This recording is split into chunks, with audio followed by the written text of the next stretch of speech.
of the legislature, the independence of parliament is always sustained, because in the 12 years, Madam Speaker, we've really lost.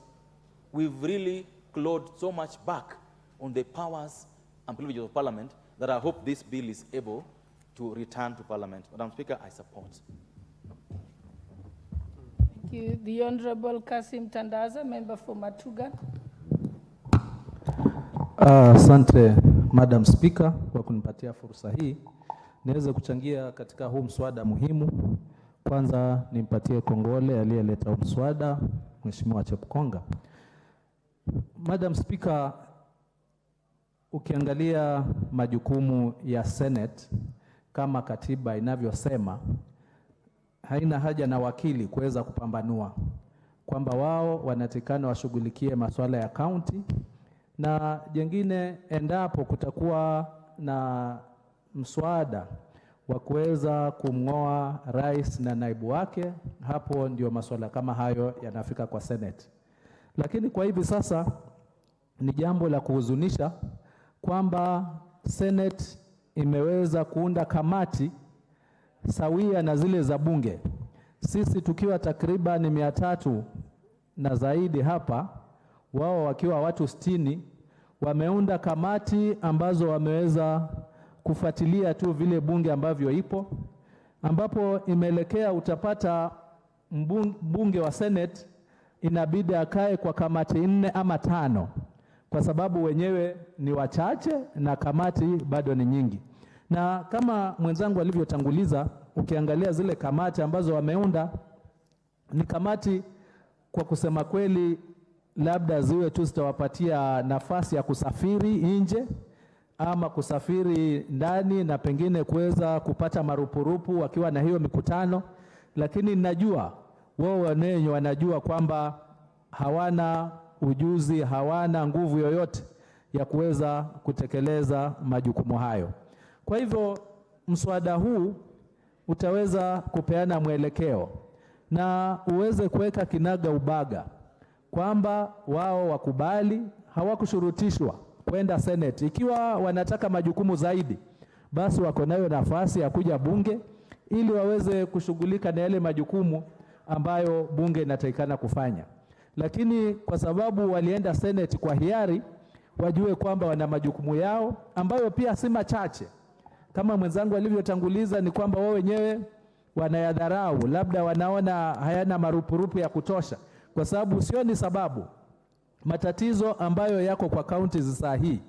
Hata ukiangalia masuala ya ukulima ambao wanasema imegatuliwa, na ukulima ni uti mgongo wa uchumi wa Kenya, lakini Senate hawajafanya jambo lolote, aidha kupitia kwa kamati ama kutengeneza sheria ambazo zitaweza kuhakikisha kwamba ukulima unafanyika, pembejeo zinapatikana katika zile county government, wanaweza kupeana pembejeo na fedha za kutosha kusaidia wakulima waweze kwamba katika zile county zao kuajiri watu wa kutosha ili kuhakikisha kwamba ukulima unafanyika, wakulima wanapata ushauri unaofaa kwa wakati unaofaa. Hili hawalifanyi, ambalo ni jukumu lao. Na ajabu ni kwamba endapo serikali kuu wakati ikijaribu kuwasaidia, basi inakuwa tena ni kero, inakuwa tena ni kesi kwamba isifanyike. Kwa hivyo jambo hili linafanyisha watu wasiweze kupata manufaa yale ya ugatuzi kama walivyokuwa wametarajia, na chumba ama nyumba ambayo ingekuwa inaweza kusawazisha mambo haya ni nyumba ya Senate. Speaker, naunga mkono mswada huo. Asante.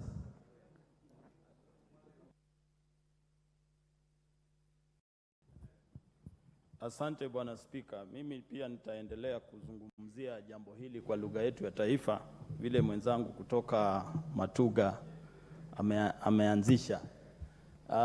Bwana Speaker, kwanza nataka nishukuru mwenyekiti wa kamati yangu ambaye ameleta hii mswada, Mheshimiwa Chepkonga. Jambo la kwanza Bwana Speaker, bunge la Kenya lipo na mabunge mawili. Bunge la kwanza ni ile bunge letu la kitaifa ambalo liko na wabunge wateule, na pia tuko na bunge la seneti. Na mara kwa mara tumeona shida mingi sana kwa kuelewana ni nani anafanya kazi fulani na ni bunge gani linafaa kufanya kazi ingine. Kwa hivyo Bwana Spika, mimi nashukuru mwenzangu kwa kuleta hii hoja ya kuangalia mawasiliano katika mabunge mawili, haswa katika jambo la uangalizi ambayo inaitwa kwa Kiingereza oversight. Utapata waziri anakuja katika hili bunge letu, anaitwa aongelee maneno ya uangalizi wa fedha ambao imepotea, na pia unapata katika bunge la seneti pia huyo waziri mmoja pia anaitwa kwa kamati ingine huko seneti kujibu yale maswali ambayo aliulizwa katika hili bunge. Kwa hivyo tukipata mwelekeo kupitia kwa hii mpangilio ya kwamba tukue na kazi ambayo tunajua hii itaulizwa na kamati katika hili bunge, na maswali haya na kazi fulani inaulizwa katika kamati katika hiyo bunge ya seneti. Alafu Bwana Spika, utaona ya kwamba katika bunge la 12 tulikuwa wakifika kwa kusoma bajeti, tulikuwa tunakaa hapa sisi wote wabunge hapa, na hata maseneta walikuwa wanakuja tunaketi hapa. Lakini kwa sababu ya kukosa mwelekeo tulifika mahali spika wa hiyo wakati Justin Muturi akapeana mwelekeo ya kwamba kwa kusoma bajeti ni sisi peke yetu tunafaa kukaa hapa kama bunge la kitaifa. Kwa hiyo hii mswada inaenda kupeana mwelekeo ni njia gani bunge la Kenya ambalo liko na mabunge mawili yatafanya kazi na yaridhishe Wakenya, na Wakenya wapate ya kwamba shida zao zimesuluhishwa kupitia katika hizi bunge mbili. Asante sana Bwana Spika.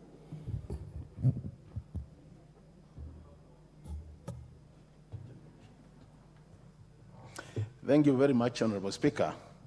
Honorable Speaker, as you can realize, you have changed seats, and actually before I changed, I moved to about 3 of them. This law, the button on intervention is not working, so I wish that our technical people could look at it, because we are facing challenges. But Honorable Speaker, I also want to thank the Honorable Chevokonga for the first time, Honorable Speaker. This time he has gotten it right. Many other times. So this bill is very important, Honorable Speaker. And Honorable Speaker, you and myself, we've been here for long enough. We actually started with the first Senate, which was the 12th, the Honorable Speaker? Okay. Yeah, thank you, Honorable Speaker. So, Honorable Speaker, as I was saying, generally this side we have a problem with this gadgets, so we would rather have something done. Honorable Speaker, I was saying, you and me, we have been in this house for the last 12 years. And over that time, we have seen a lot of what I call sibling rivalry, where the Senate and the National Assembly, we've been doing things which are not expected of a house which is one house. Because at the end of the day, this is Parliament. And Parliament has 2 chambers, the Senate chamber and the National Assembly chamber. But the law is also very clear. The Senate was actually created to address interests of the counties, while the National Assembly is generally supposed to take care of the national interests at the national level. But what has happened, as most of the members have said, we've seen a situation where the Senate has been doing things which are for the national government, and by extension should be oversighted by the National Assembly. But that is not a major problem. To me, what the problem is, Honorable Speaker, a situation where, and you have mentioned it, where the Senate takes the National Assembly to court. And we all know that we have the Parliamentary Service Commission, which does the budget for Parliament. So it is actually the Parliamentary Service Commission which pays the lawyers who have taken the National Assembly to court. And at the same time, it is the same Parliamentary Service Commission which pays the lawyers who are defending the National Assembly and vice versa. So to me, that confusion should not be allowed to continue. And that's why I wanted to thank Honorable Chevokonga for this bill. The other matter, Honorable Speaker, and you are aware of this because we have served in the Budget Committee, is the matter of originating money bills. You know, the law is very clear. Money bills can only be originated in this chamber, not the other chamber. We have seen attempts where the senators have originated money bills, and as a result of that, all the money bills we actually kill them at this level. And it might appear like we are just killing them for the sake of doing it, while we kill them because it is a constitutional requirement that they cannot originate them. And that's why this idea of having a joint sponsorship of bills became very innovative, and I think it's something we have been now pushing so that we cushion the Senate against originating money bills. So that matter, Honorable Speaker, has also been very important. The other matter, Honorable Speaker, which is important, is the issue of the superiority. Who is senior than who? And I think, to me, what Kenyans are expecting is not who is senior. It is to see the both chambers working and generating bills and motions which help this country move to the next level. And I think there are situations where you look at some of the bills and you realize that we're having challenges. For example, Honorable Speaker, now when you move to the county level, the county assemblies and the county governments, we have been discussing a lot about the own revenue sources, what the money generated at that level, and the issues of accountability of the resources being generated at that level. While the county assemblies are still trying their best to ensure that there is accountability, I think the Senate could easily come in and support the county assemblies to ensure that any money which is generated at the county level, Honorable Speaker, is used for the benefit of the counties. That's an area where we have a huge gap. The other area where I think they have not been very active on, and they should be, is the area of corruption, Honorable Speaker. Honorable Speaker, every time you go home, every time I go home, every time home members go home, there are serious issues to do with corruption relating to the county governments. And we have seen a number of governors being taken to court, others being on the media that they are corrupt. How I wish that the Senate could focus more on things like that, rather than calling the CS internal security, calling the CS education, calling chancellors of university board, because those are national functions, and they should be addressed at the national level. So, Honorable Speaker, I think when we go to the third reading of this bill, we should be able to get it right, so that as now we move to the future, we'll have a legal framework which will ensure that we have a very well-structured way of doing things. And we will never see again a situation where the Senate takes the National Assembly to court, or the National Assembly takes the Senate to court. By doing that, Honorable Speaker, we'll actually be making use of the resources we have been given by Kenyans to use as Parliament, which are under the Parliamentary Service Commission. So with those many remarks, Honorable Speaker, I support this bill, and I thank Honorable Chepkonga once more for this important initiative. Thank you. Thank you. Before I give the member for Western Gishu to speak on this, members, join me in welcoming students from Church Army Academy, Makadara in Nairobi County, and children from Kibauni Secondary School from Mwala constituency in Machakos. They are welcome to follow the proceeding of this house this morning, and they are seated in the public gallery. The member for Western Gishu. Thank you, Honorable Speaker, for the opportunity to lend my voice to this very important bill. And I want to congratulate Honorable Chepkonga for having had the wisdom and the vision to bring this bill about.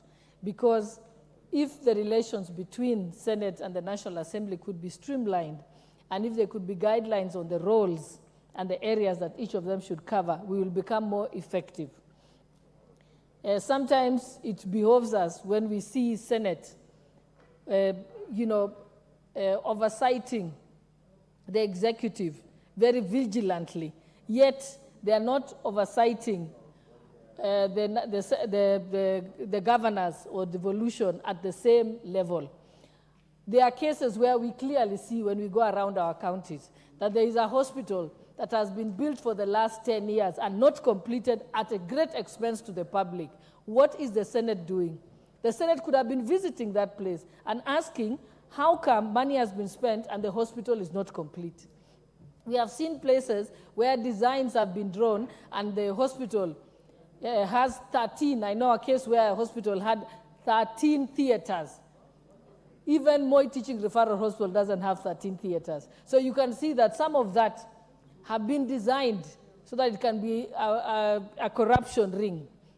There are cases where we have delegated legislation at the national level, and we find that Senate summons the executive to explain those particular pieces of legislation, yet they have not done anything to ensure that they streamline the delegated legislation that is passed by the CECs in the counties and the county assemblies, because that's where there is a challenge. You find that a delegated legislation at the county assembly level, there's a different legislation for example, Nandi County, which is 40 kilometers away from Eldoret, from Uasin Gishu County, and then the next county. So you find that business people have great difficulty because it's not been streamlined. So if we can get this bill so that Senate can be directed to focus more on their mandate for those devolved items. For example, also, the issue of agriculture. Again, there should be uniform delegated legislation at the county assembly levels dealing with agriculture. The government policy at the moment is that certain counties should be zoned for growing of certain crops, certain cash crops. Like we know that Kenya's second largest import after petroleum is edible oil. We should have a massive drive pushed by Senate through various policies and legislation at Senate level to ensure that those crops can be grown in those counties. That way, the Senate will be doing much more justice to improving devolution. Thank you, and again, I appreciate Honorable Chepkonga for this bill. I support. Thank you.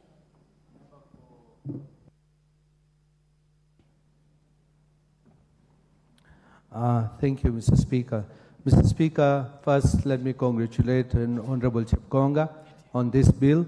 I think this bill is very timely, Mr. Speaker, in the sense it will put the relations between the two houses. Mr. Speaker, I have gone further to put a legislative proposal to do away with the Senate completely. But I don't know if it will see the light of day. Our lawyers are working on that. But Mr. Speaker, we need to call a spade, because Mr. Speaker, the Senate has got its own work to be done.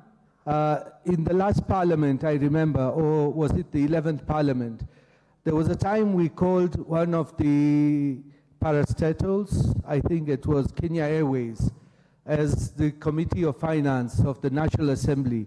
As soon as we were done with that, the Senate called them again and did the same things what we had done as a National Assembly. So, Mr. Speaker, there was a lot of repetition in what was being done. So we need, Mr. Speaker, to have a guideline on what the National Assembly will be handling and what the Senate will be handling. Because there was, even in matters of bills, I remember in the last parliament when I brought a bill, it took about a year or two just to be decided between the National Assembly and the Senate whether the Senate will look at that bill or not. So, Mr. Speaker, we need certainty in how we are going to handle our bills, and if there are bills which do not need to go to the Senate, then there should be a clear criteria that it is only the National Assembly which will deal with those bills.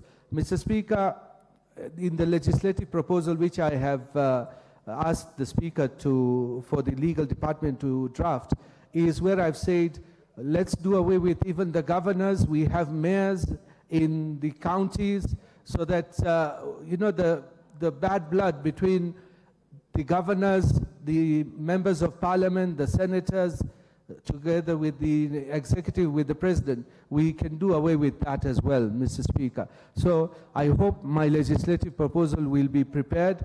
If we have to go to the referendum with that, I'm willing to take it, to get signatures to take it to the referendum, so that at the end of the day, we will have a committee of devolution in this National Assembly, and then we would not have to go to the Senate to fight over a few bills here and there. So with those few remarks, Mr. Speaker, I support.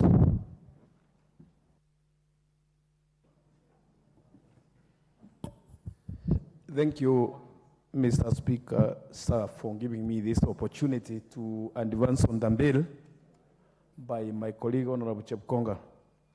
Mine is that as per the provisions, Mr. Speaker, sir, of the Constitution, which was the 2010 Constitution, the purpose of the Senate was per se meant to take care of the county governments.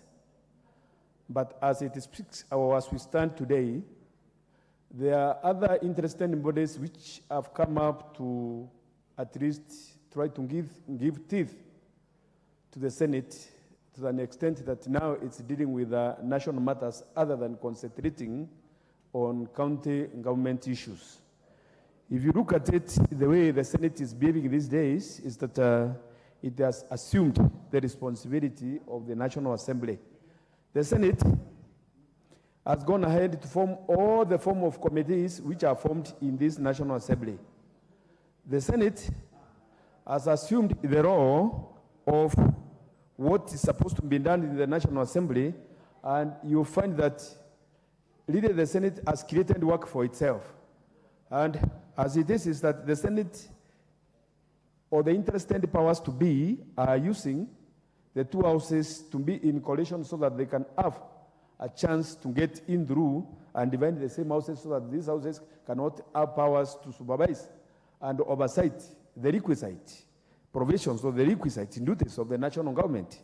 If you look at the major duties of the Senate is to check the welfare of the counties, like especially the working, the kind of work which the governors are carrying out, or the relationship between the governors and the county assemblies. In no way will you find this National Assembly impeaching the governor or the deputy governor, or at the same time getting the results on being informed of what the method or the kind of impeachment which is taking place in the Senate. Mr. Speaker, sir, in the constitution of our constitution as it stands today, is that when it comes to the National Assembly and the Senate's major duty as pertains to the county government is that it should specifically be dealing with the issues which arise in the county assembly, in the National Assembly, only when it comes to monies of which goes to the county assembly, but not any other.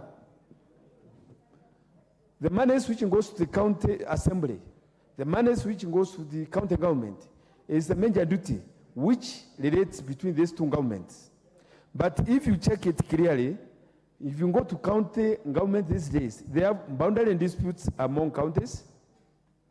They have issues which relate to county governments and a county assembly, but the Senate is not in dealing with that one.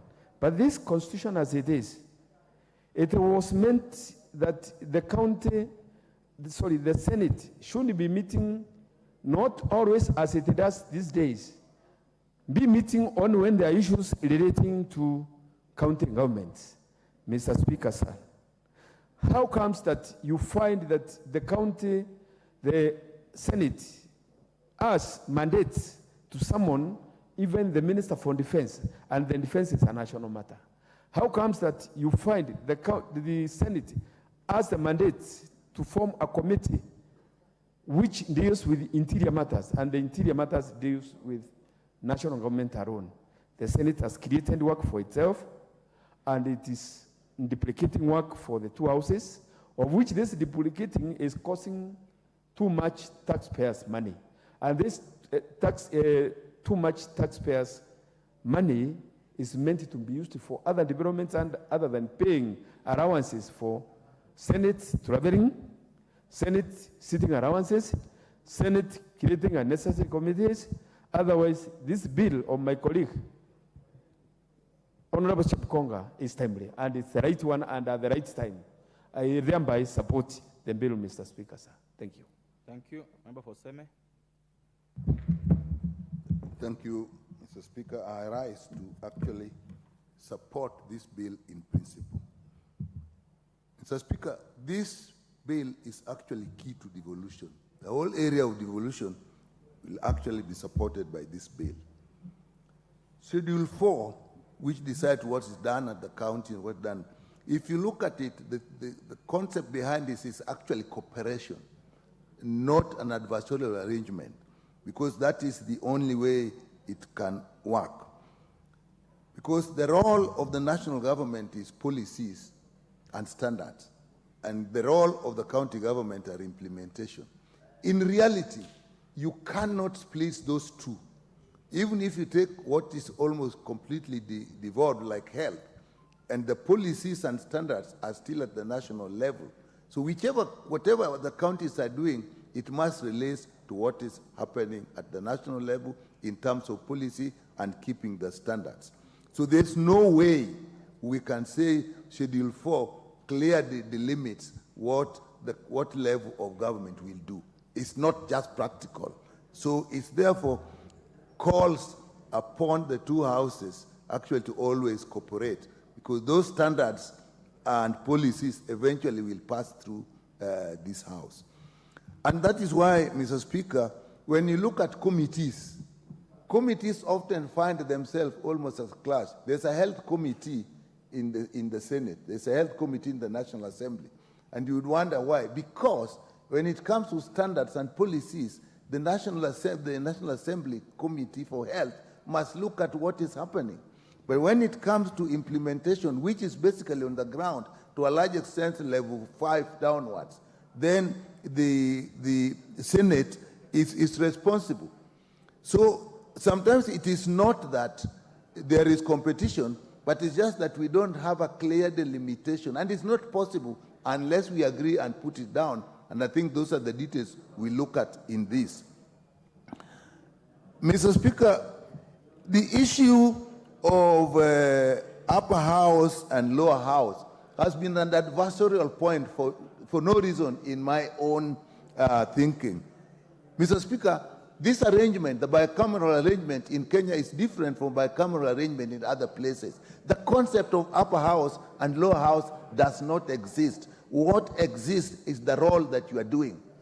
Purely that is it. So it was stated that the Senate takes care of the interests of the counties. And Mr. Speaker, the one area where this has come out very well is the impeachment of governors. They have done a good job there because they have stuck and protected the counties to that extent. So that is their role. Maybe the only area where the upper and the lower house may come is the issue of impeachment of the president. Because in that one, it comes that the National Assembly can initiate the impeachment of the president, but it must actually pass through the Senate. So that may bring a relationship of lower and upper house, but otherwise it does not exist. Mr. Speaker, the courts have taken advantage of our adversarial relationship. The courts have taken advantage. They found it easy because when we don't agree in advance on the bills, then it lands into their cases. And as a member have said, it is the Parliamentary Service Commission, which is for both, which actually pays. So it's a bit ridiculous. Mr. Speaker, a lot of, another Kamkunji, which is interfering, if you can protect us from that. So, Mr. Speaker, the courts have taken advantage of that. And therefore, there's need. The minority leader, the majority, deputy majority leader, the Honorable Chepkonga, would you please consult in lower tone so that we can hear the Honorable Member from Seme? Yeah, so Mr. Speaker, as I've said, the adversarial relationship between us has been taken advantage of by the courts. It is what we have created.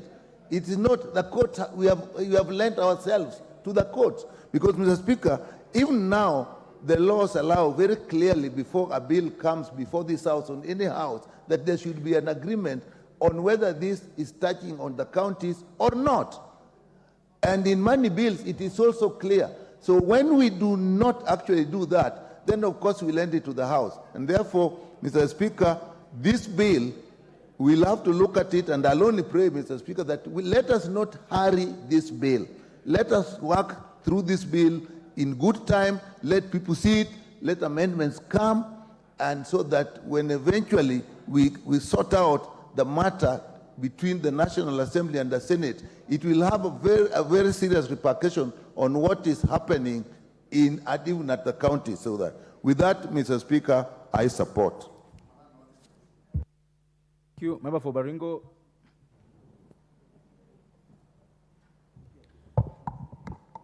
Thank you so much, Mr. Speaker. I also want, from the onset, congratulate our colleague, Honorable Chepkonga, for bringing this bill very timely, because I think Kenya, for the last 15 years, in the presence of devolution, as much as we agree that devolution has its own ups and downs, but it is unfortunate that the houses, the two levels of houses, that is the National Assembly and the Senate, have their squabbles too. And Honorable Chepkonga, in this bill, has really elaborated the importance of unity for both houses. Madam Speaker, if you realize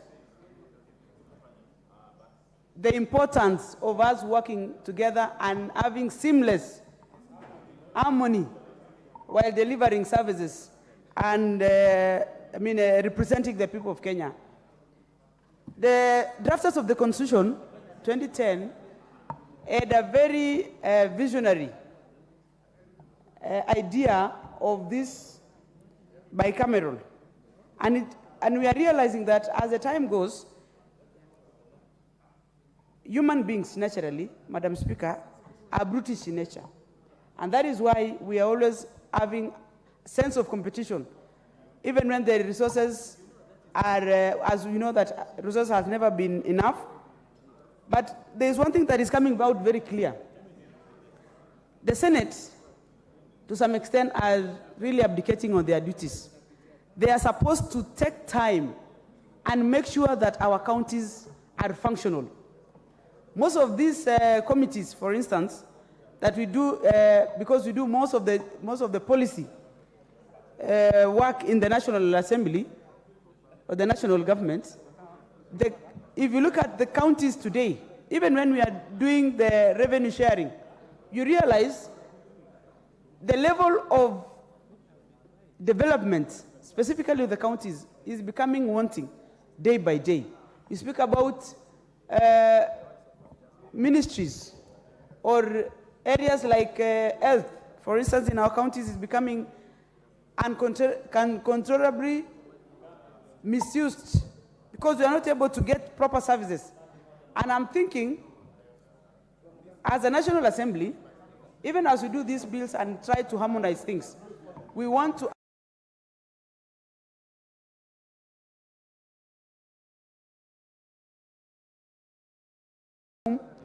to minimize a lot of talkings and have actions in place. The world today is becoming a one village. Every day we see countries like Nigeria, for instance, grappling so hard on matters of poverty and, and this is because they did not manage their counties when they were creating this. And it is going to be a big problem in Kenya if we don't look at counties as a priority. And we are going, as we sit today, we are going to, we thank Chepkonga for bringing this so that we can solve this, so that we can set the standards and help Kenya to go forward. Thank you. Is your point of order, Honorable Kangogo? Madam Speaker, I think we should not even belabor too much on this Honorable Chepkonga's bill. All of us, as members of the National Assembly, we know the issues we have had with the Senate. In fact, there are some court cases between us and the Senate, Madam Chair. Am I not, Madam Chair, that understanding Order 95, call the mover to reply so that these issues are sorted out even before we go to recess?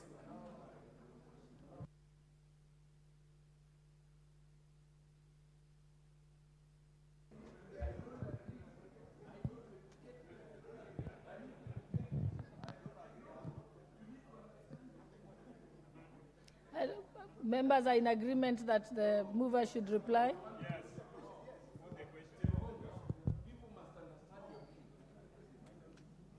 Honorable Otiende, you just walked in. Yes, but I'm saying you just walked in. Honorable members, I now put the question that the Houses of Parliament by cameral Sorry? Oh, yeah, sorry. Let the mover be called to reply. Will as many as of that opinion say aye?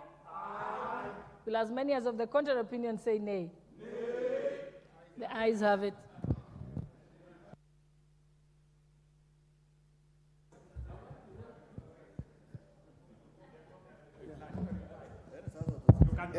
We actually, Honorable Otiende Omolo, I think Honorable Omolo doesn't know that we actually had 3 hours and we've completed the time. That's the amount of time we had for the debate. So it's only that you came 3 hours late. That's why you didn't get an opportunity. Proceed, Honorable Chepkonga.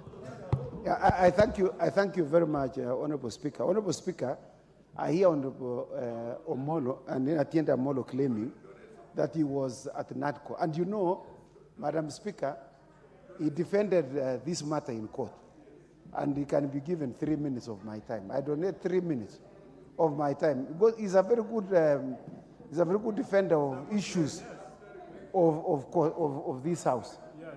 So I donate 3 minutes. 3 minutes. Thank you. No, Honorable Otiende, once the mover, already moved for closure of the debate by Honorable Kangogo, so you can't give him any more time. So let's proceed, Honorable Chepkonga.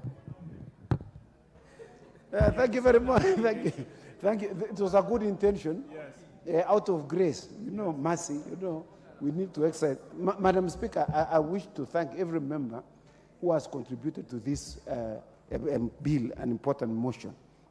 Secondly, Madam Speaker, it is important that we pass this piece of legislation. I mentioned next week, and one of the things that we told court is that there is a bill that is pending before the National Assembly to deal with these bicameral relations.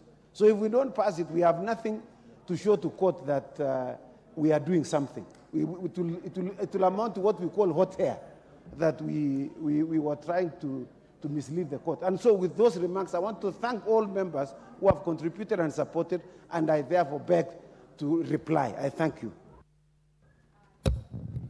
Honorable members, before I put the question, I would like to recognize the presence and to welcome the following schools. St. John Tala Secondary School from Matungulu constituency, Machakos County. Kanyiriri Secondary School from Malkalao constituency, Nyandarua County.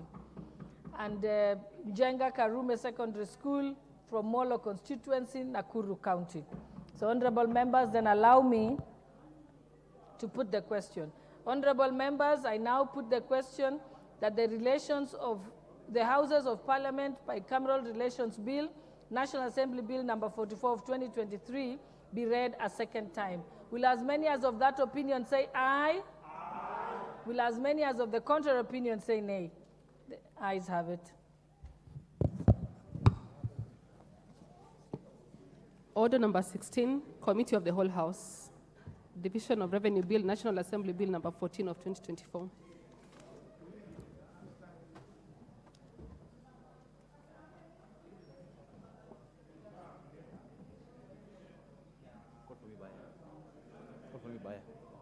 Baya.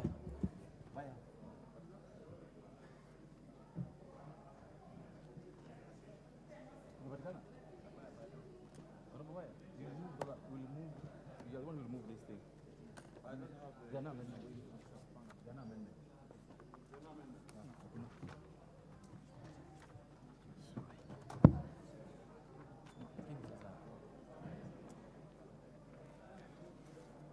So what are you doing? Minor.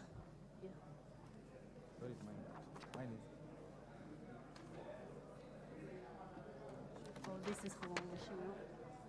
So there are no amendments. No amendments. Honorable members, order.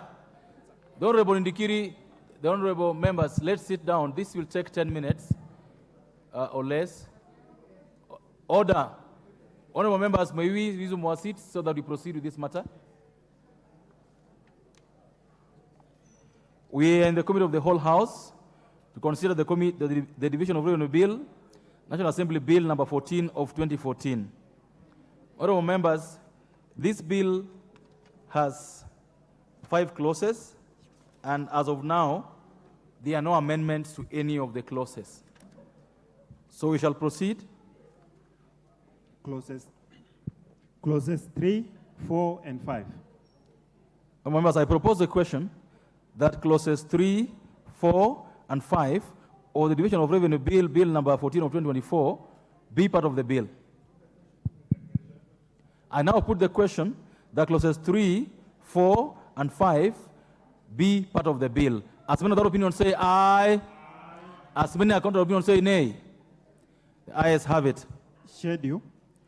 Members, I propose that the schedule be the schedule of the bill. I put the question that the schedule be the schedule of the bill. As many other opinions say aye. As many counter opinions say nay. The ayes have it. Clause 2. Members, I propose that clause 2 be part of the bill. I put the question that clause 2 be part of the bill. As many other opinions say aye. As many other opinions say nay. The ayes have it. Title. I propose, some members, that the title be the title of the bill. I put the question that the title be the title of the bill. As many other opinions say aye. As many other opinions say nay. The ayes have it. Clause 1. Members, I propose the question that clause 1 be part of the bill.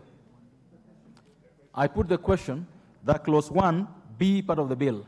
As many of that opinion say aye. As many of that opinion say nay. The ayes have it.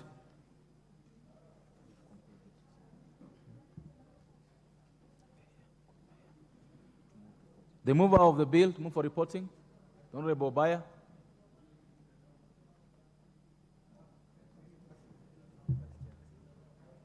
Is it the Honorable Mary Massey? Okay, the Honorable Mary Massey. Since I can't read. Bombay to continue. Do you want to have my glasses? Can I help you with my glasses? You can. The Honorable I Baya. don't know whether. Let the Honorable Bombay continue until I trace my glasses. I ordered the Sergeant Arms should get the Honorable Mary Massey her glasses.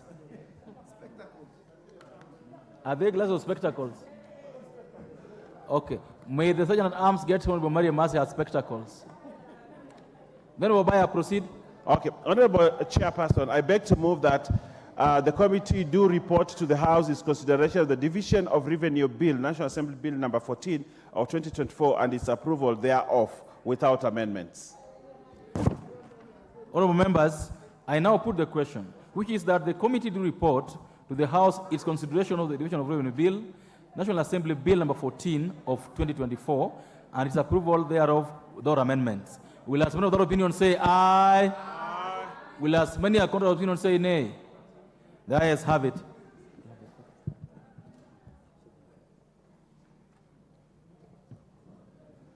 Hey, stand up. Madam Speaker. Mwana wasemi, Madam Speaker. Madam Speaker. Oh, the two speakers.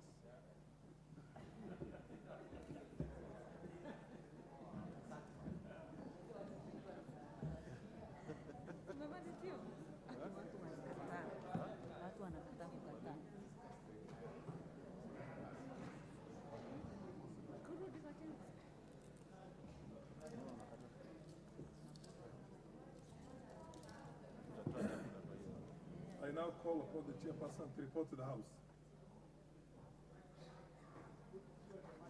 Oh, This is the one. The one next. Chairperson, please proceed and report to the House. The Honorable Speaker, I beg to report that the Committee of the Whole House has considered the Division of Revenue Bill, National Assembly Bill number 14 of 2024, and approved the same without amendments.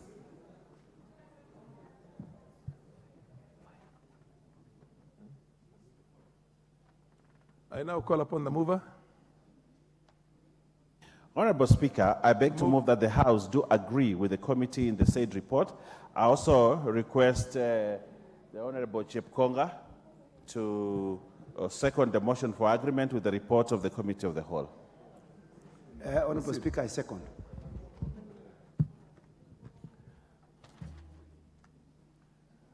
Honorable members, I now propose the question, which is that the House do agree with the committee in the said report.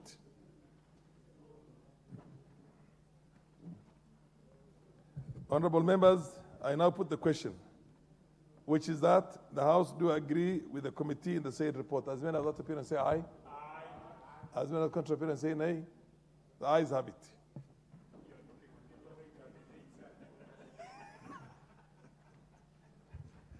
Move of the bill. I call upon the mover Honorable of the bill. Speaker, I beg to move that the Division of Revenue Bill, National Assembly Bill number 14 of 2024, be now read a third time. I also would request the Honorable Mary Emase. Is she in the chamber or she has taken a French leave? Yes, yes. I'll ask the Honorable 95. You know, majority Deputy Whip is the Honorable Pukose. Honorable Speaker, I second. Honorable members, I now propose the question, which is that the Division of Revenue Bill, National Assembly Bill number 14 of 2024, be now read a third time.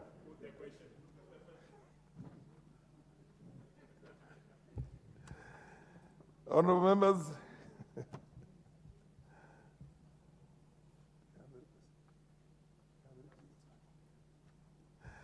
honorable members, I now put the question, which is that the Division of Revenue Bill, National Assembly Bill number 14 of 2024 be now read a third time. As many as opinions say aye. Aye. As many as contrary opinions say nay. The ayes have it. A bill for an act of parliament to provide for equitable division of revenue raised nationally between the national and county governments in the 2024-2025 financial year and for connected purposes. Order number 17, the Statutory Instruments Amendment Bill, National Assembly Bill number 3 of 2024, second reading. Leader of the majority party.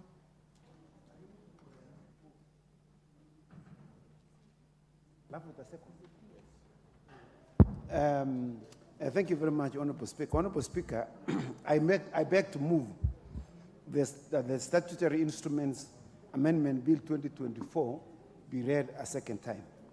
Mr. Speaker, this bill originally had been passed in this House. It went to the Senate and it got stuck. The importance of this bill, Mr. Speaker, is that there are over 1,900 regulations that have been declared, that have ceased to be in existence. They expired by operation of law. Mr. Speaker, the law as it stands provides that the statutory instruments or regulations must be reviewed every 10 years. If they are not reviewed, they expire. Now, these regulations expired in January of 2024. There is a court case. Okay, let me sit for 1 hour.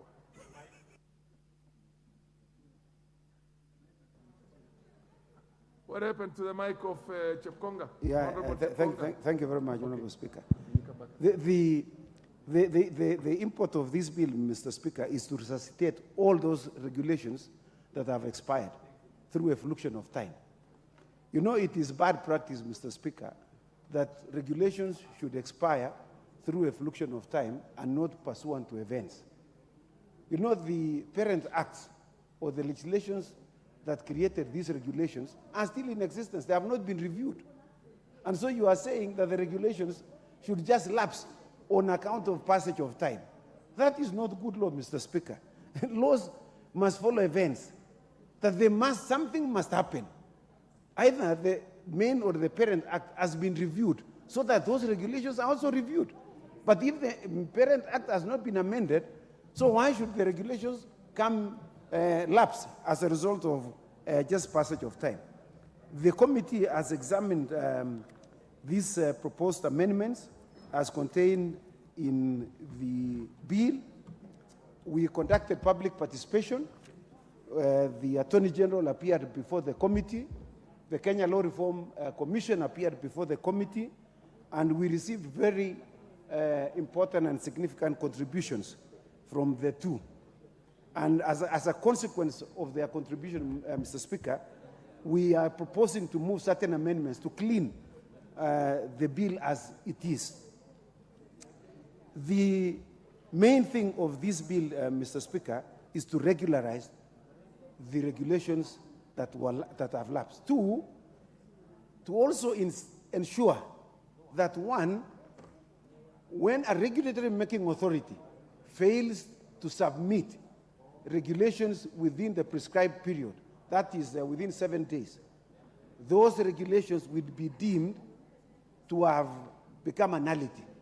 And so therefore, that regulation making authority is expected to gazette the fact that those regulations have become a nullity. And the House will also gazette or publish in its website that these regulations are a nullity because they have not been brought to the House. The other thing that is of importance, Mr. Speaker, is that as it is, the statutory instruments prescribes that all regulations should provide for a penalty of not more than 20,000, an imprisonment of not more than 6 months. Mr. Speaker, the law is expected to be a deterrent. It's not supposed to be friendly, Mr. Speaker. It's supposed to be a deterrent, so that when you breach the law, there are consequences for your bad behavior or for breaching the law. So what we are proposing in the current amendments is to improve the current penalties from 20,000, which everybody can afford, every person who wants to breach, and you know most of them who breach these regulations are statutory bodies.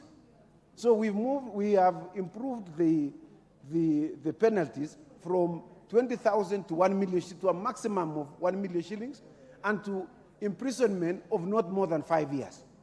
So that if you breach any regulation, you know that there are serious consequences that will befall you. And so those are the major amendments that we are proposing in this bill, and we'll be moving other amendments. And with those very few remarks, because this matter has been deliberated upon in this House, we're just passing it for a second time, and I would like to request the Honorable Bayer to second. I want to thank you very much, Mr. Speaker. Honorable Bayer, Owen. Honorable Speaker, I beg to second the statutory amendment, amendment bill 2024, which that it be read for the second time, and also like to thank the committee of the Honorable Chair Konga and any other person that was involved in ensuring that this bill is before the House today. Thank you very much. That was a remarkable job. Secondly, Honorable Speaker, the bill seeks to amend the provision of statutory amendment Instruments Act 2013 to streamline its provision within the Constitution and ensure better application of the said provisions. Honorable Speaker, the bill seeks to do two related things to Section 11 of the Statutory Instruments Act by inserting new subsections immediately after subsection 4 in Section 11. This amendment, Honorable Speaker, seeks to provide that where a regulation-making authority fails to submit a statutory instrument in accordance with subsection 1, then the committee shall require the regulation-making body to submit the statutory instruments to Parliament within 7 days from the date of the resolution of the committee. So that's one key fundamental amendment.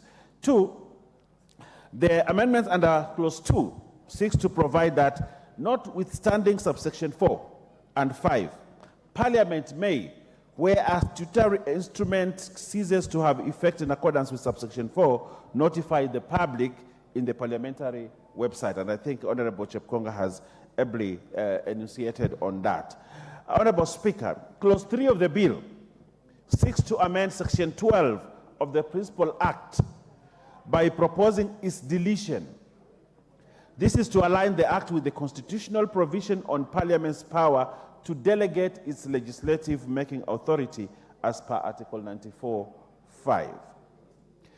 The committee report, Honourable Speaker, proposes that Clause 3 be amended by deleting and substituting, therefore, with a new clause. 5, Honourable Speaker, Clause 4 seeks to amend Section 14 of the Statutory Instruments Act by inserting the words recommend to the House to immediately after the words committee may.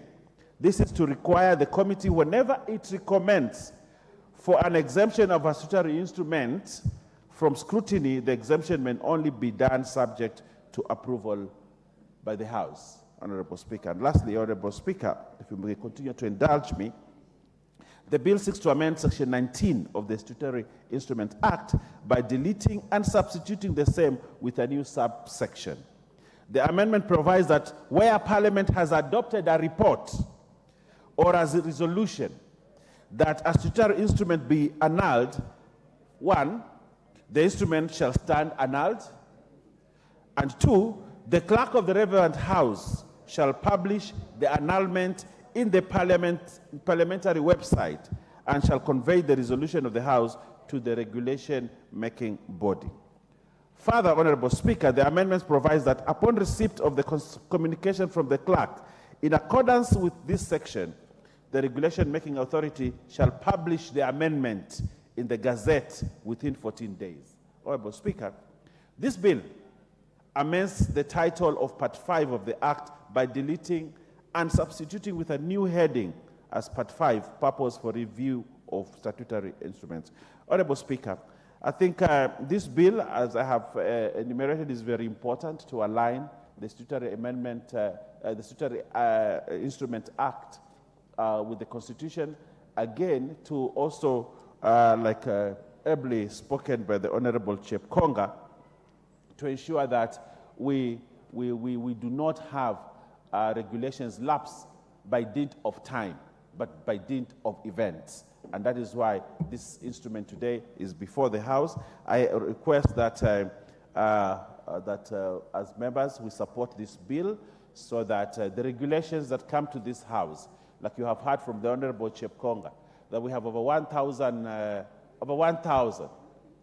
instruments or regulations that have lapsed because of time. We need to give them life, and we need to ensure that in future we have a proper regime in terms of regulations, which this House always has the opportunity to study and pass or reject. Oftentimes, Honourable Speaker, this House has rejected, and I've had a talk with Honourable Chepkonga, why it is that every time he brings a report of rejection. Little did I know that it is only rejected instruments that are brought to the House. But we also want even those that they have approved to come to the House so that Kenyans can know what regulations have been passed. Otherwise, I want to thank you, Honourable Speaker, and I request that members support this amendment bill so that going forward, that regime on regulations can be sanitized. I thank you, Honourable Speaker. The Honourable Major Deco. No. Put the question. Oh. Propose. I have to propose the question. Okay. Sorry. You're seconding, I have to propose it. Indeed, yes. Honourable members, I now propose the question. The Statutory Instruments Amendment Bill of National Assembly Bill number 3 of 2024 be now read a second time. Honourable Deco. Major. Thank you, Mr. Speaker. I take this opportunity also to thank our chairman, Honorable Chepkonga, for the bill.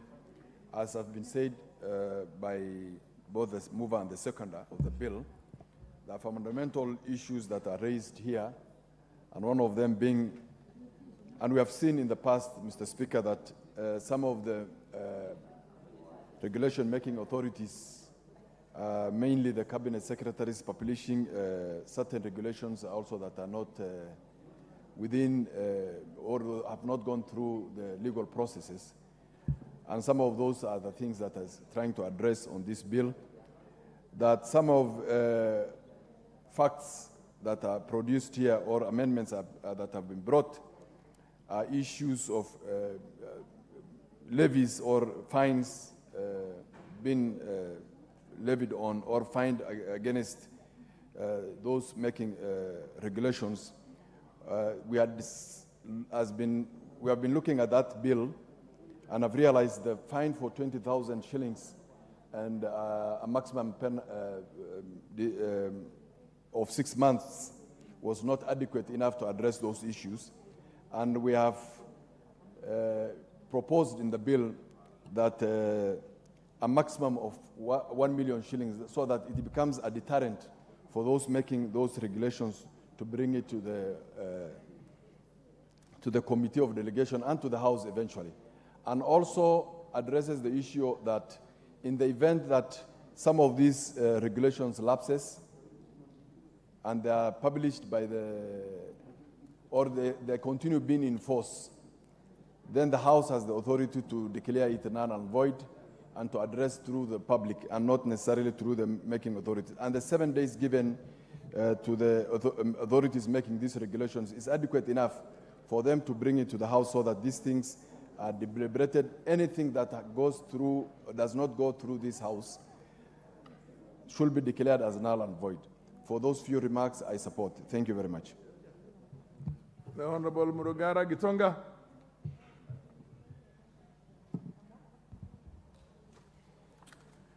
Thank you very much, Mr. Speaker. Mr. Speaker, I rise to support the proposed amendments. Very, very important amendments. And allow me to commend the Committee on Delegated Legislation for their comprehensive report, which examines exactly what we are to do as regards two types of statutory instruments. The first proposal, which is an amendment to subsection 5 of clause 2, provides that where it comes to the attention of the committee that a cabinet secretary responsible for regulation-making authority has failed to submit a statutory instrument in accordance with subsection 1, the committee may, by a resolution, require the cabinet secretary to publish a notice in the Gazette within 7 days from the date of the resolution to the effect that the statutory instrument is a nullity, and to submit the notice to Parliament upon publication. It is very important for regulation-making authorities to know that once they actually publish regulations, those regulations are supposed to be submitted to the House and committed to the Committee on Delegated Legislation for purposes of approval. Failure to do so within 7 days, those regulations lapse and they become a nullity. And I do agree that the Committee on Delegated Legislation should actually have this power to make a resolution that requires the Cabinet Secretary or any other authority, any other regulation-making authority to publish the notice in the Gazette. And as soon as this is done, that Gazette notice ought to be submitted to the House, and the House will take note of it, and those regulations will actually come to an end. The next very important proposal is in section, in clause 9, whereby there is a proposal to amend section 27 of the Principal Act to provide as follows. Any statutory instrument that was in operation and that would otherwise stand automatically revoked on any day before the commencement of this provision shall continue to operate and to have effect as if the instruments had not been automatically revoked on that date. Extremely important, because for reasons that would be explained to the House, statutory instruments have a lifespan of 10 years, and sometimes either out of inadvertence or for reasons beyond any control, including the House being on recess or any other reason, that statutory instrument can actually lapse. This is called a saving provision in law.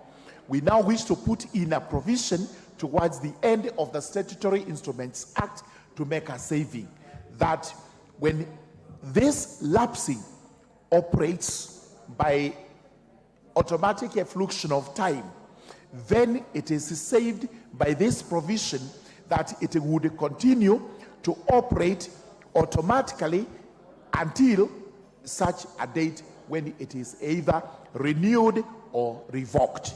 This is a very important saving provision. I do support it, and I do support the proposed amendments, and urge the House to pass the law as proposed.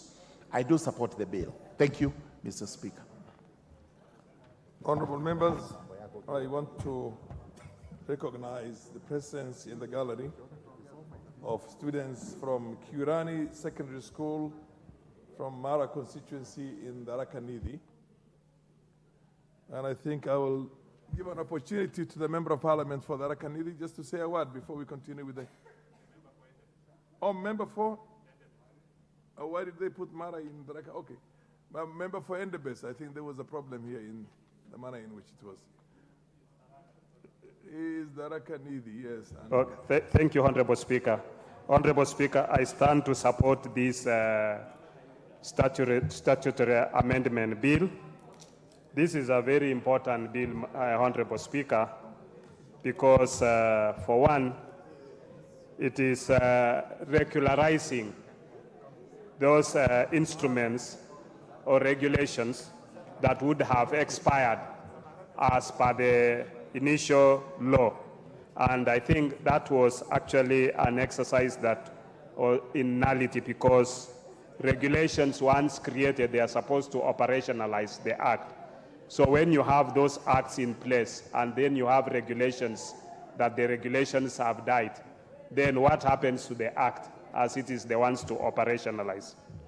Honorable Speaker, also when you look at this bill, it is actually made it tough for anybody to break the law, because the fines have been enhanced from 20,000 to 1 million, or from 6 months to 5 years.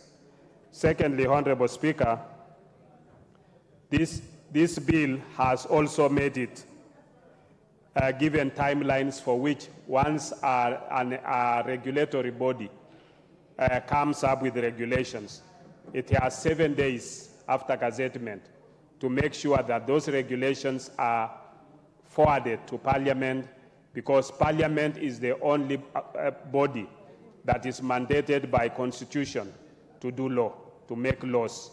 And therefore, that body, it makes it very clear that within 7 days, the body must be able to submit those regulations to Parliament.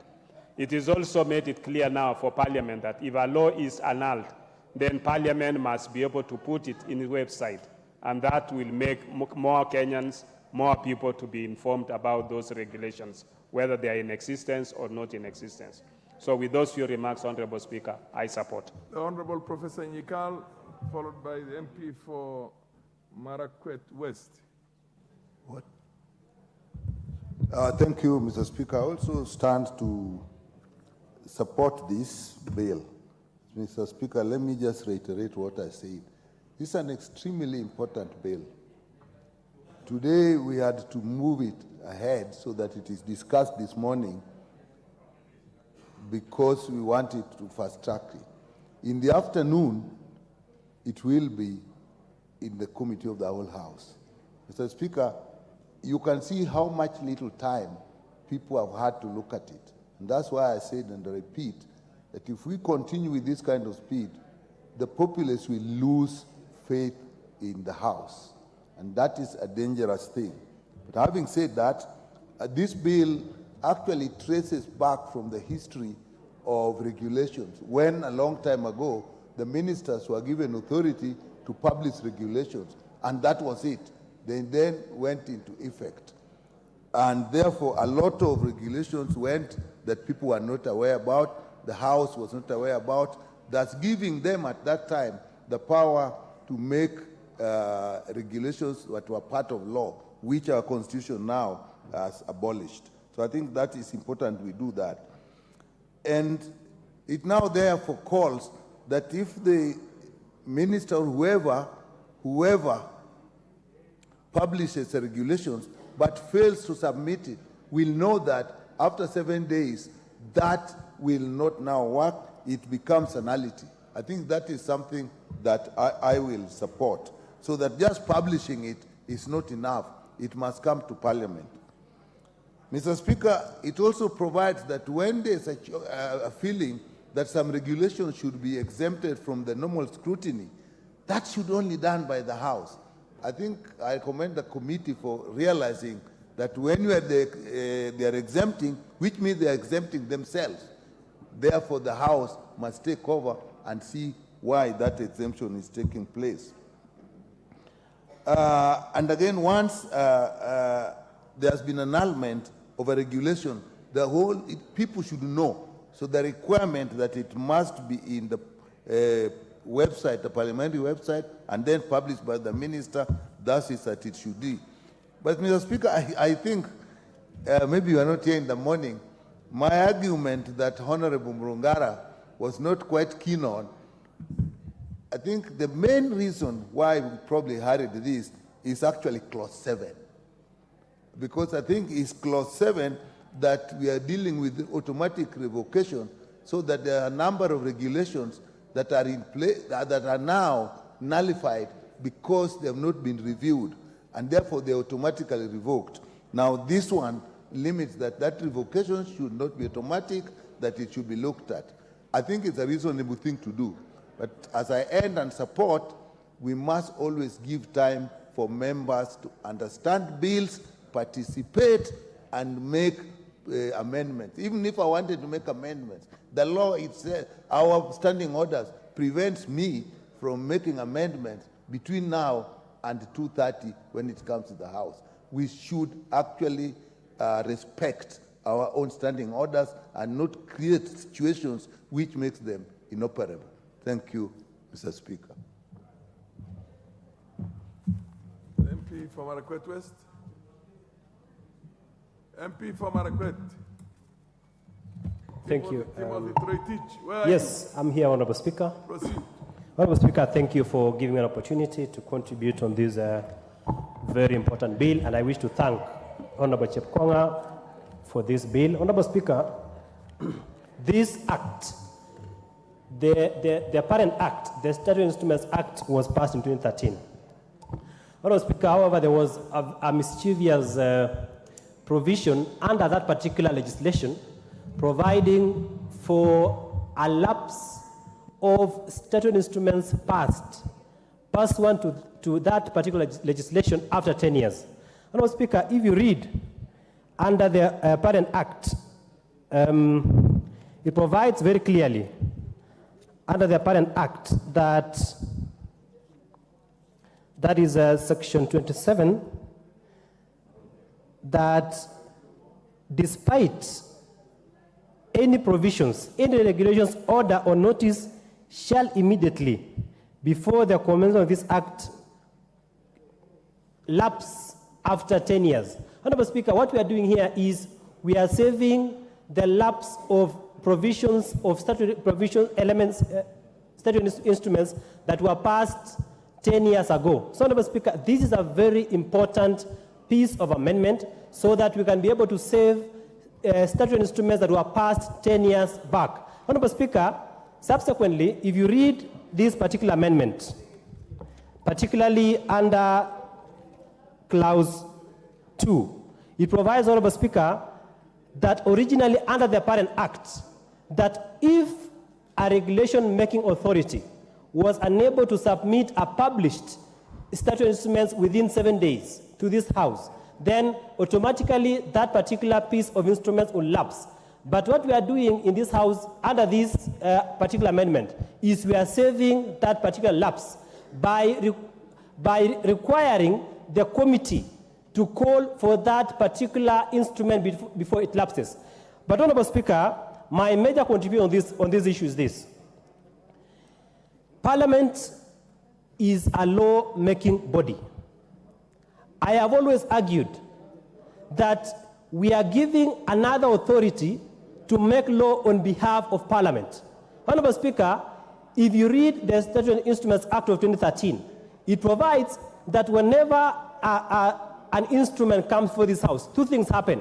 One, it either lapses or is passed in its entirety. Honorable Speaker, Parliament, being a law-making body, has not been given power under that particular instrument to alter or amend a statutory instrument. Honorable Speaker, going to the future, we must be able to review the entire Statutory Instrument Act to give Parliament power to amend a statutory Instrument Act. Honorable Speaker, it is unfortunate that we have a particular Statutory Instrument Act that comes from the executive.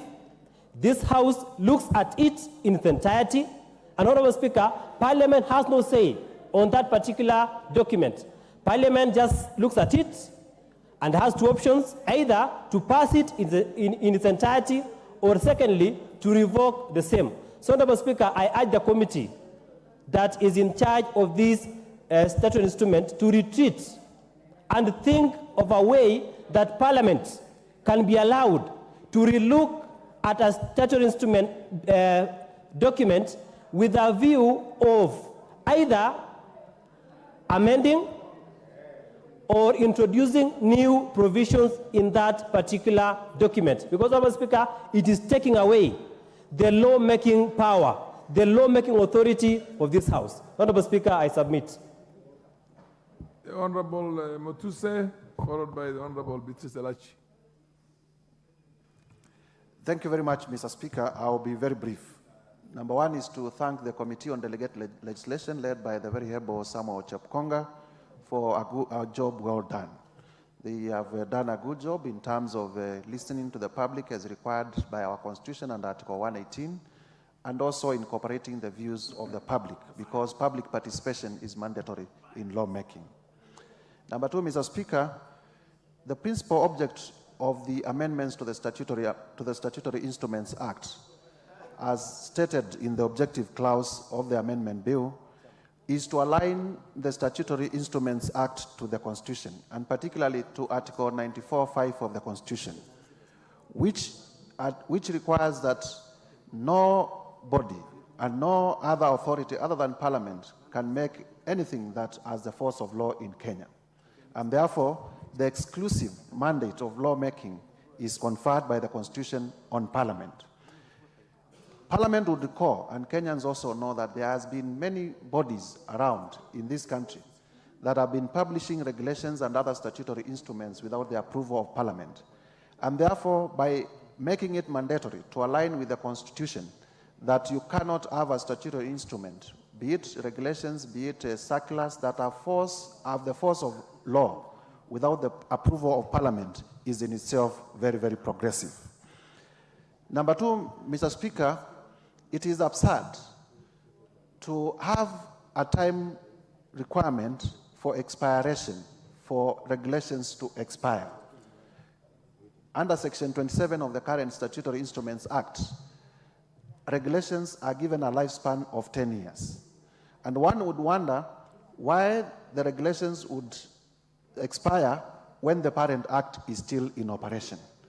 And therefore, it is also progressive to remove that requirement so that once a regulation is passed, it is not going to expire after 10 years, but it will have the lifetime of the parent act. And just like any other ordinary legislative process, if there is need to review, then Parliament, through its members or the statutory instrument-making authority, be it the Cabinet Secretary or any other, can propose amendments for purposes of revising the regulations. As it stands now, and as has been explained by the committee, about 1,500 regulations that were made 10 years ago were to expire on the 24th of January this year. And therefore, that would occasion a legal lacuna. That would occasion a lot of problems in the country because a lot of illegalities and irregularities would be committed by the bodies that enforce those regulations if these regulations are not saved in the manner that has been proposed by the committee to be given the force of law. I therefore fully support the committee's proposal to give life to the regulations, to the 1,500 regulations that we are expiring earlier this year.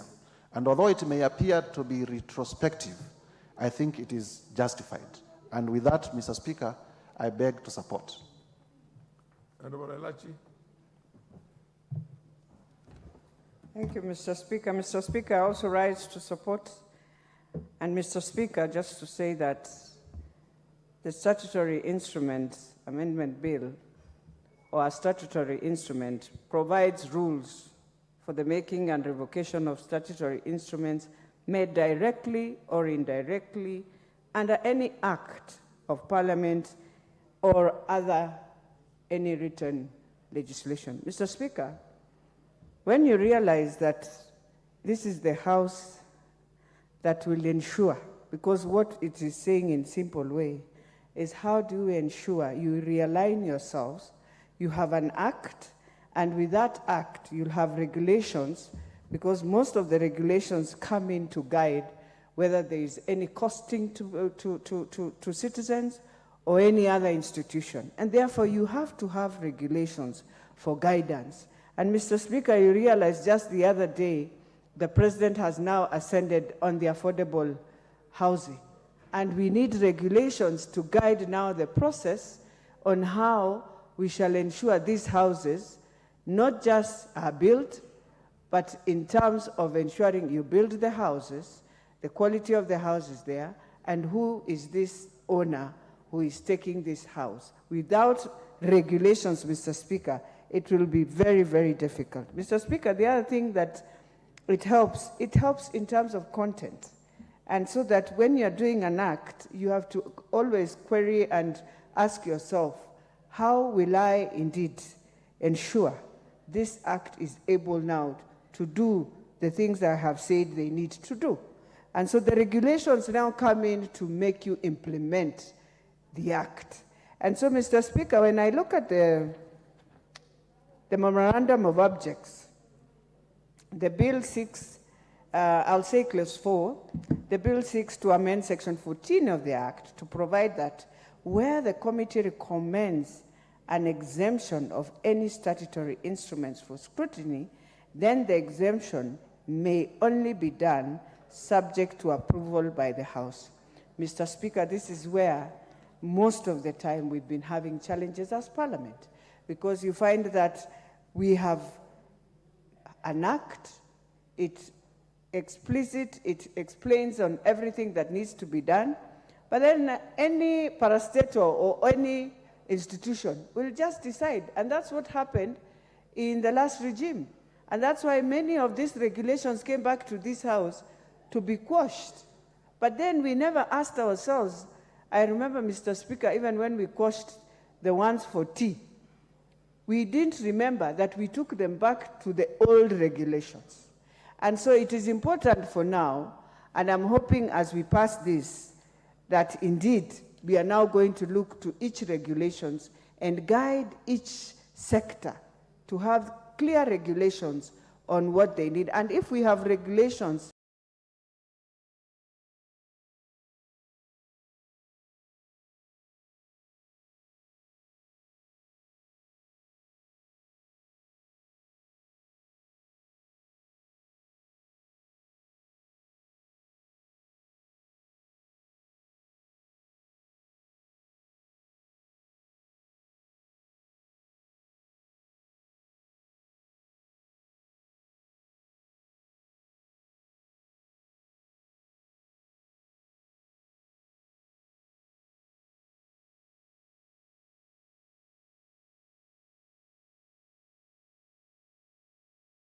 most of the explanations are being done. And so if you're in business, especially as an SME person, how do you understand that? So with those few remarks, Mr. Speaker, I beg to support. Is the Honorable Makilap in the House? I see his name here. What about the Honorable Abraham Kirwa? He's also not in. The Honorable Fabian Muli. Thank you very much, Honorable Speaker, for giving the opportunity to raise. On onset, I support the bill. Honorable Speaker, this bill seeks to amend the provision of 2013 to align it to today's societal norms. It is true. Our country, Kenya, is the country among the top countries with many laws, many legislation, and many policies, which to interpret them and to put them in application is ambiguous. And it is the duty of a government GDA, the government departmental agencies, to audit the legislation and policies they are using to align it to their activities in their departmental. So, Speaker, I rise to support this bill and say that there are too many laws which they have ceased to become effect in this country. Some they are not ceased because of major thing, because of the language. You get still up to date. Their legislation, we talk about ministers. Their legislation talk about departmental, when also some department they went to authority. So it is the mandate of government departmental agencies to make sure that the laws which are being used, they are on up to date and to submit to the committees of the parliament to make sure that thing is on time. And that's why we are saying every year we have statutory instruments which we go them through to make sure that the today laws are on time and on effect. The law which we are making in this house, we are not only making laws only for issues to bring for effect or punishment of people. We are also making laws to improve the economy. It is the duty of also this house to make sure that the laws which have come to nullity, they align to the instruments of today. And that's why I raise to support this statutory instrument. And I say that it has to make sure that all the laws which pass this house, the committee of implementation, they make sure that they are up to date to make sure the society moves in a modern economy, modern society, with the outset constitution on time. Thank you very much, Honorable Speaker. The Honorable Dr. Wilberforce Oundo. Thank you, Honorable Speaker. I rise to support the proposed amendments to such instruments Act, such Instrument Bill 2024. Honorable Speaker, it has long been overdue. I sat in the Committee of Delegated Legislation in the last Parliament, and we grappled with this issue for many, many years. Because for one, Honorable Speaker, preparing such instruments is a lengthy process, it's a costly process, and therefore the requirement that such instruments were lapsing after 10 years was becoming extremely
Yes, provisions of Clause 3, Section 12 of the Principal Act is amended by deleting subsection 3.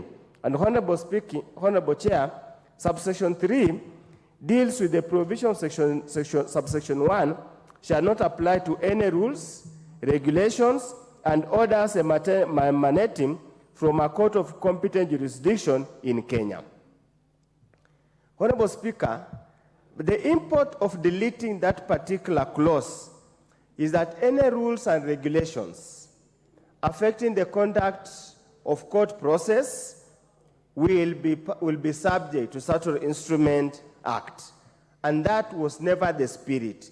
Courts of law are independent as provided for in the Constitution. So therefore, Honorable Speaker, unless there's any other explanation, we should tread carefully not to impinge on the independence of the judiciary. And that's I want to challenge, I want to take back to JLAC and the Committee of Delegated Legislation to have a sober reflection on the same, because we could be trading on dangerous grounds. Honorable Speaker, I would also probably, this could be the most opportune time to relook at the regulatory making process. Honorable Speaker, when the regulations come to the National Assembly, they are only annulled on 2 or 3 accounts. Number one, was there adequate public participation? If there wasn't, they stand annulled automatically. Was there a memorandum, a regulatory memorandum? If it was not there, they stand annulled. But however, Speaker, the committee has no powers as the law stands now to amend, review, or make suggestions to the published statutory instrument. Unless it's only done at pre-publication scrutiny, that's where the committee interacts with the regulations, and the regulatory making authority can choose to listen to the counsel of the committee or not. So therefore, Honorable Speaker, I would urge that the committee or the mover, together with JLAC, relooks at these provisions to open it up, that even after publication, that the committee mandated to handle the matter can review the regulations. If anything is found to be onerous or too punitive to common mwananchi, then the same should be amended, and therefore that we should allow that any regulations can be passed in this House by amendments. In such a case, if the committee makes any amendment to the published regulations, then that amendments must be subjected to debate on the plenary and passed as it is. Honorable Speaker, I also agree that we must enhance the penalty, the fine, for failure to comply. The penalty was too lenient, so that any regulatory making authority could as well make any regulations and fail to comply with the orders of the committee, knowing that the punishment or the fine was minimal and they could easily pass it. So, Honorable Speaker, this we should continuously reinforce.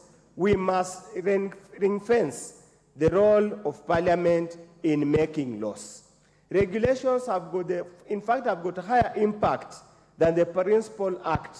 Therefore, we must continually find ways and means of subjecting any laws that have got an impact on the people must pass through this particular House. Honorable Speaker, the Ministry of Education, for example, has got notoriety of issuing circulars, issuing orders, issuing guiding notes, practice notes that have got far-reaching consequences on the teaching fraternity, on the education sector, yet they are not subjected to any form of scrutiny. So we must expand the application of this Statutory Instrument Act to deal with any matter that has got of any effect, any impact on the people of Kenya. With those few remarks, Honorable Speaker, I support. Honorable members, given that no other member of parliament is interested in contributing on this bill, I would call upon now the mover to reply. Yes, Honorable Owenbaya. Honorable Speaker, I move to reply to this debate and this motion. Honorable Speaker, the statutory amendment, statutory instrument amendment bill 2014 is an important piece of legislation in the sense that this piece of legislation has one principal object, and the object is to amend the provisions of the Statutory Instrument Act 2023 to streamline its provisions with the Constitution and ensure better application of its provision. Honorable Speaker, statutory instruments are very, very important. It's like Professor Wundo has said, statutory instruments sometimes are more important than the mother law itself, because it operationalizes the laws, and therefore it's easier to break down the law and devolve it to where it must be applied. So the passage of this bill is a watermark, an important watermark in the development of law in this country, because law, mother law, without regulations may not easily be implemented. But with regulations, you can implement. Honorable Speaker, again, the amendments that are coming in here are important because we have had many issues with regulations. This Parliament has been known for many years to always nullify regulations because of the problems that come with the many regulations that cabinet secretaries are making. And I want to ask cabinet secretaries and any person that has mandate to make statutory instrument to ensure that they abide by this new law, so that they bring statutory instruments on time and that statutory instruments do not lapse while the mother law still exists. So, Honorable Speaker, it is an honor for us, 13th Parliament, to midwife this important, and also an honor for you, Honorable Speaker, to be the Speaker at this particular time and moment in Kenya when we are operationalizing this. We want to pass this law. Honorable Speaker, I want to thank you for your diligence and for the way you conducted the business for this law, and it will go into the annal of history that you sat on that chair while this important legislation was being passed. I thank you, Honorable Speaker, and therefore I reply. Fair enough. Thanks for the compliments. And the question on this matter will be put at another date. Next order. So, Honorable Speaker, we indulge you for Standing Order 53.3, that we allow that you defer this question until at such a time when the Parliament meets again. I thank you, Honorable Speaker. Okay. I have so directed that the question will be put at another date to be determined in due course. I want to call for next order. Next order in this case is order number 18. And the Honorable Bedzimba, Rashid Bedzimba was... Order number? 18. Oh, call on, yeah, next order. Order number 18, motion 25 of 2023, providing a safety net for caregivers of persons with severe disabilities. Resumption of debate. Yes, this is a resumption of the debate, and I think the last person was the Honorable Bedzimba, who had about a few more minutes. Is he here? Is he around? Okay. The Honorable Francis Sigei, would you want to contribute on this matter? Because I see, yes, proceed. Okay, how about the Adam Skipsanai?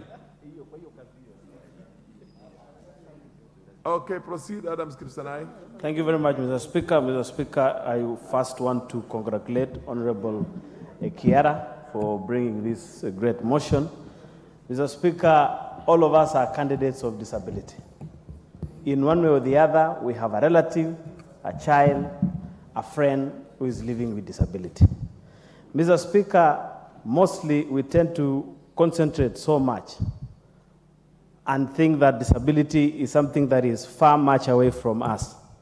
But anyone, through an accident or anything, can get yourself in that situation. Mr. Speaker, members, people who are offering, the caregivers, are going through several challenges, Mr. Speaker.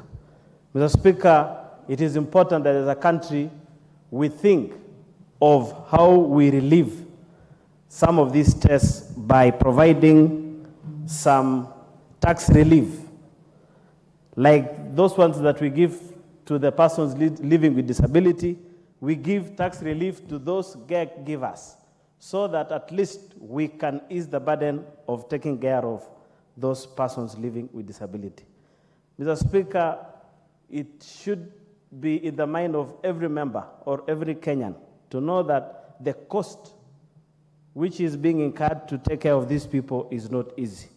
We have food supplies, we have essential commodities, so it is important that these caregivers are given at least some support to ensure that when they are taking care of persons living with disability, at least they can release that burden. Mr. Speaker, secondly, we must provide some psychological support. It is very stressful when you have someone who is living with permanent disability. At times, even the caregivers themselves are going through a lot, and it's important that they get some support, counseling, so that as they support and vent those people, their life is a bit comfortable. Mr. Speaker, financial support is also very important. We know that currently the Inua Jamii program that is focusing on elderly people of our society can, by a big extent, support these individuals so that it can ease that burden, economic challenges that they are getting. And also, finally, because of time and everything, Mr. Speaker, I want to thank Mheshimiwa Ekiara because children living with disability. If you are to listen to any parent in this house, a relative, they'll tell you the situations that they are going through.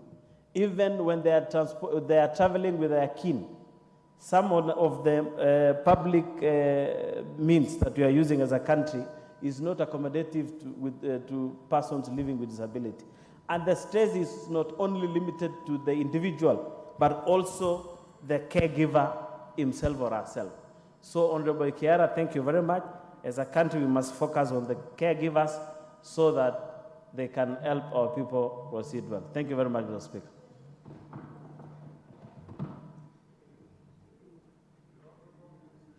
The Honorable Beatrice Kemei. Thank you, Honorable Followed by Speaker. the Honorable Gertrude Mbeu. Proceed, Beatrice.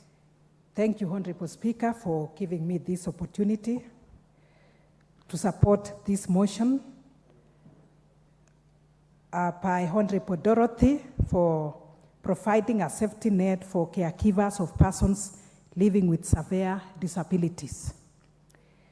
Honorable Speaker, I would say that it is long overdue, given this fact that we have persons living with disability across the board.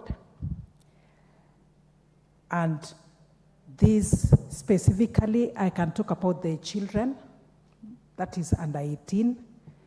We have caregivers, mainly being their mothers. These are the people who go through a lot of stress, stigma being here, people looking down upon them. And not only that, Honorable Speaker, we also have where they stay. The environment is not conducive. The house they live in, whatever food they even have, may not be adequate because these caregivers, and mainly parents, spend most of their time taking care of these disabled, and specifically I've talked of children. Honorable Speaker, apart from time that they spend, the resources they spend on these children is so much. They get tired, and these parents do not know what to do. So I really want to appreciate Honorable Dorothy for bringing it forth. We are here in Nairobi, along our streets, even the highway. We have also seen people living with disability, like maybe those who are the blind. We have people moving around with them, asking for support. So sometimes I ask myself, what happens with these young men holding their relatives? Could it be a mother or a grandmother? What happens to them? How will they also get their way of living? And this one is now very important, that the caregivers be considered in the cash transfer program. I also want to ask people, those are citizens having either children or relatives living with disability, those who keep them in their homes, to bring them out so that they are supported. Some of them are not registered, and some of them are registered but are not getting any support. I would really ask that they bring them out And when we talk of these children, I've also seen, Honorable Speaker, some of them are in need of diapers, but there's no money for that. Some of them do not even have support system, like now maybe the wheelchairs, because for where we sit, like the women reps, they give out support like wheelchairs, but they are not enough. And because they are not enough, we have so many requests for the same, but the resources are limited. So I would really ask that when we support them, maybe the caregivers, the burden will be lighter. I still insist, do not hide these children in homes. And I still insist that we need to support them. So for the caregivers, as a form of support, the income to them is very, very important. Honorable Speaker, I visited a family that is in Kericho. They have 2 children living with disability. So this mama didn't even know what to do. She needs to be a small source of income. I was able to support her with little poultry, but they need foodstuffs. They need cash to buy many of these items. So to me, they need an extra coin. They need more support. And those who are not registered should be registered, and for this cash transfer to be effective. Once more, I support with all my heart, and I want to believe that this one will sail through, and then it be made a law so that they be supported in a very big way. Not forgetting, Honorable Speaker, that some people were not disabled from birth. It could be out of accident, it could be out of sickness, so people should not look down upon those who are living with disability. They need our prayers, they need our support, and even in in many other places where we are, be it in maybe the places that we are all using, they need to have that place reserved, like even in the church. How will these people living with disability, those who have wheelchairs, how will they climb the ladder for that case? Even in the matatus and many other areas, in the toilets and what have you. So let's remember them and take care of them as we also talk to them to be encouraged. Thank you, Honorable Speaker, for giving me this opportunity. The Honorable Gertrude is not there? Gertrude Mbeyu, please proceed, followed by the Honorable Sigei, MP for Sutik. Thank you, Mr. Speaker. I sent to support the motion brought in by my elder sister, Honorable Dorothy Mudhoni. Mr. Speaker, I concur with her that the caregivers for the children and adults living with disability should have a salary, not even wages. Mr. Speaker, we have so many caregivers who some of them are just volunteers.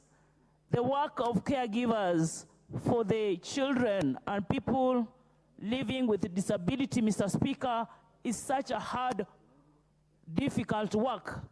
Some of the children living with disabilities, Mr. Speaker, cannot even stand. They need to be carried up and down, taken out. An example are the children at Gede School for the Disabled in Kilifi North, Kilifi County, Mr. Kilifi. We have Kizurini, we have Marafa. The situation is pathetic. These caregivers, whom they call mothers in these institutions, don't have off days. They work 24/7. They can't leave the children alone. And they're the ones who don't have a salary, and the wages are too little to sustain the lives of these caregivers. Mr. Speaker, look into most children with disabilities are being hidden in homes because there's nothing from the government to show the care for these children. If this government can take it up to give food, to give little money, like the money transfer for parents with children or persons living with disability, all the children, all the people living with disability will come out of their houses. Some of them are being locked in their houses. Parents are ashamed of these children because they have nothing to show about. Some of them can't even go to school. They've been hidden in the houses. Parents are ashamed of these children. They can't buy anything for them. Some of them need wheelchairs, like what Honorable Beatrice was saying. It's only a few women reps who have been able to acquire a few wheelchairs for these people living with disability. So, Honorable Speaker, if you can take more of the motion of Honorable Dorothy, that all children living with disabilities can get something, parents given some money to take care of them, some food, they can get to their assessment places or areas in the county so that they can be counted that all the children with a disability go to school, the caregivers are paid salaries. I think will motivate some of the parents who are hiding their children in their houses because of shame. They can't help their children, they can't give them food. So, Mr. Speaker, I support this motion and would want this government to look into this sector. We have the Minister of Labor and Social Services to take it up so that all these children living with disabilities in Kenya, in the institutions we have in the counties, are taken care of. The ones who need extra care, they're given one caretaker per person and salaries be allocated to the caretakers. And those who need wheelchairs, the extra hearing aid for those with hearing disabilities, Mr. Speaker, most of the parents will take out their children from where they are hiding them because of shame and will have every person living with disability in Kenya get their right to education, medical health, and shelter, Mr. Speaker. I thank you. I support. Honorable Sigay, followed by the Honorable Sane. Ibrahim.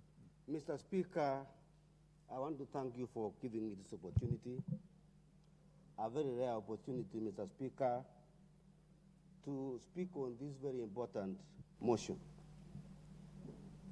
Mr. Speaker, on the onset. The Honorable Babu, we know you want to go on the other side, you go to the bar and then take a walk to the other side of the aisle. Proceed. Mr. Speaker, on the onset, I want to applaud the mover of this motion, Honorable Dorothy Ikiara, for this motion, which I call a special motion, Mr. Speaker. Special because it's addressing a segment of population which has never been addressed since. Caregivers of the people living with severe disability. Mr. Speaker, I want to say this, that in my constituency last year, I managed to carry out assessment of all the people living with disabilities in Sotik constituency. And Mr. Speaker, I want to thank my people of Sotik for coming out in large numbers to bring out these people who have for a long time have been ignored. Mr. Speaker, what came out, the results of this assessment, I want to thank also the county government for working in collaboration with my office to fund the doctors who are doing this assessment. And Mr. Speaker, we got 1,000 plus people living with disabilities. Mr. Speaker, this assessment came up with very serious reports about children who are really living in difficult situations. And the worst thing, Mr. Speaker, about these children is that 90% of these children are living in abject poverty, and they are really suffering. So, Mr. Speaker, these caregivers of these people must be given attention. Mr. Speaker, these people spend 90% of the days in the house taking care of these children. Children who you cannot even go for 1 hour without looking at these children. They must be taken care of, changing of diapers, taking them outside, all these issues. And Mr. Speaker, I want to say this motion has come at the very right time, that people who have been taking care of these children have a problem of income. In fact, Mr. Speaker, I will even dare say that Mheshimiwa, the Honorable Authority, should even go further and suggest that these children, those who are giving care to these children, are given training, special training, because these children require specialized handling of these children. And Mr. Speaker, I want to say this one is very important, that we need to have special training for these caregivers, so that they can be able to handle these children with humane manner. So, Mr. Speaker, I want to say that this money transfer must be given as a matter of urgency. Because if somebody is staying with a child who is living with severe disabilities, he cannot go to the farm, she cannot even do anything, because he or she spends almost 90% in the house. So, Mr. Speaker, I want to support this motion because these caregivers must be compensated for taking care of these children. Mr. Speaker, I want to believe that putting this bill, this motion into law, Honorable Authority will have done these children a lot of justice. So, Mr. Speaker, I want to stand here with these people living with severe disabilities, that they are now being recognized by law. And I want, Mr. Speaker, I want to request authority to move with speed and have this motion, put it in law so that you can be able to recognize them and pay them as soon as possible. Thank you, Mr. Speaker, for giving me the opportunity. The Honorable Sane Ibrahim, followed by Christine Ombaka, and then the Honorable Babu Wino. Thank you, Mr. Speaker. Yeah. Mr. Speaker, this country, or the Kenyan society at large, has come a long way in appreciating, recognizing disability as a way of life. It was once seen as a curse, unacceptable in the society. To our time, we have legislated, we have a Parent Act, and it is in Article 54 of our Constitution that disability is recognized and it asks for its empowerment, empowering people with disability. So it is good that this community has come of age, accepting, to the extent we are legislating very well, that we have people with disabilities who are part and parcel of this society and who can commensurately contribute to the welfare, the economy of these people. Mr. Speaker, first, it's good to recognize that this motion speaks well into people with severe disabilities.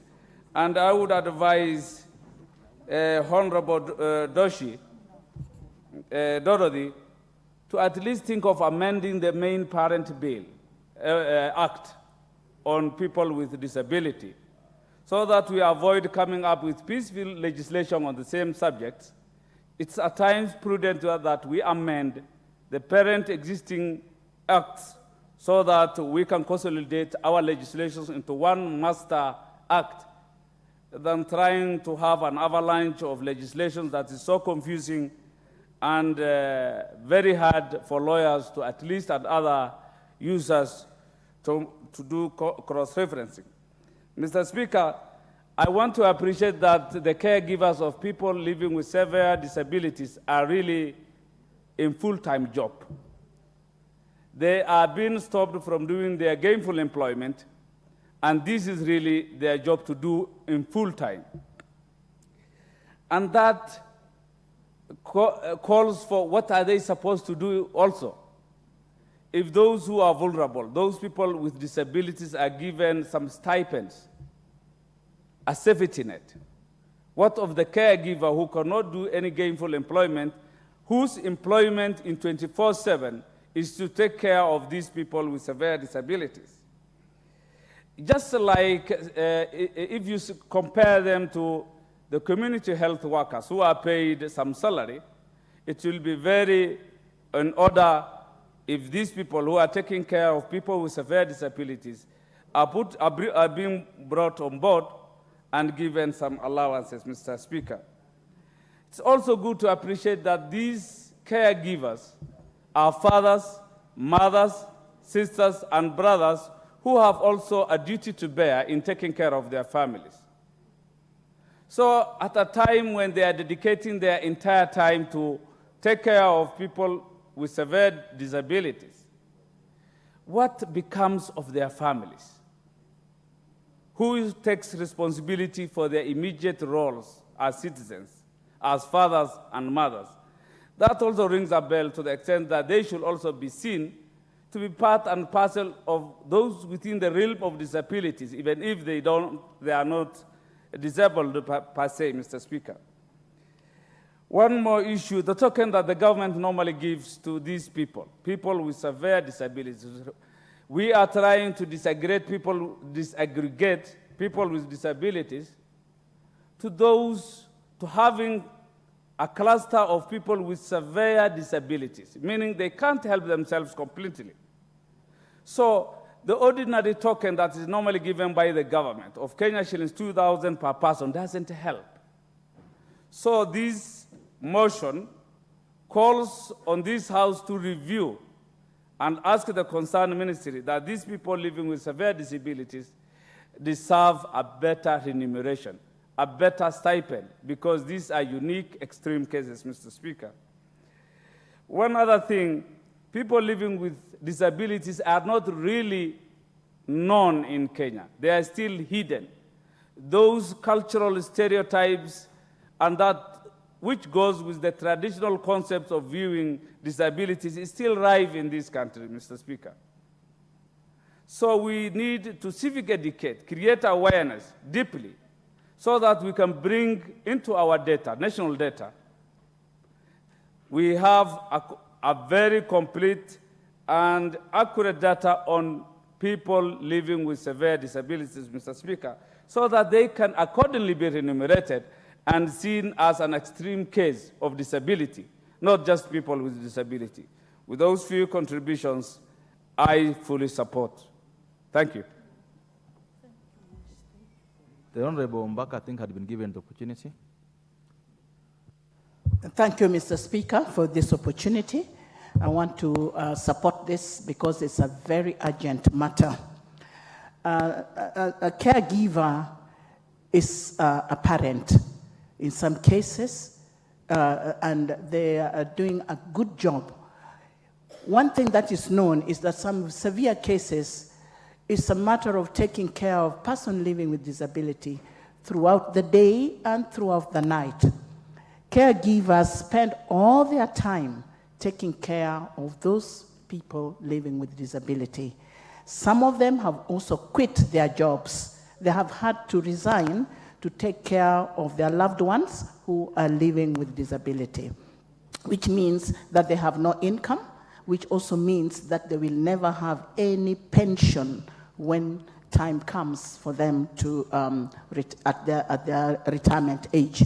And so we really need to take care of caregivers and ensure that they not just get cash transfers, because when you look at the amount that cash transfer is given to the elderly, is far too little. Sometimes I hear it's 2,000 or 3,000 at most. That's far too little for a caregiver of a person living with disability, especially when a caregiver is taking care of that person throughout the night, throughout the day. We need much more than 3,000, which is transferred to people taking care of the elderly. Sometimes caregivers are children. We see children guiding the elderly in the streets or at home. The blind are guided by their children. And so children miss out in schools. So they don't go to school because they're taking care of their parents. It is important to note that even caregivers, we need to identify who really should be the caregiver, not children, because the children are missing out on schools. The children cannot take care of the elderly, and yet we are seeing them every day in the streets. Some people living with disability need wheelchairs. They also need walking sticks. They need all sorts of resources that require them to be enabled to move around. And so it is expensive. So it's not only caregivers, but also the person with disability requires certain enabling environment and enabling resources to empower them to move around. That is also lacking. So we really need to look at who the caregiver is.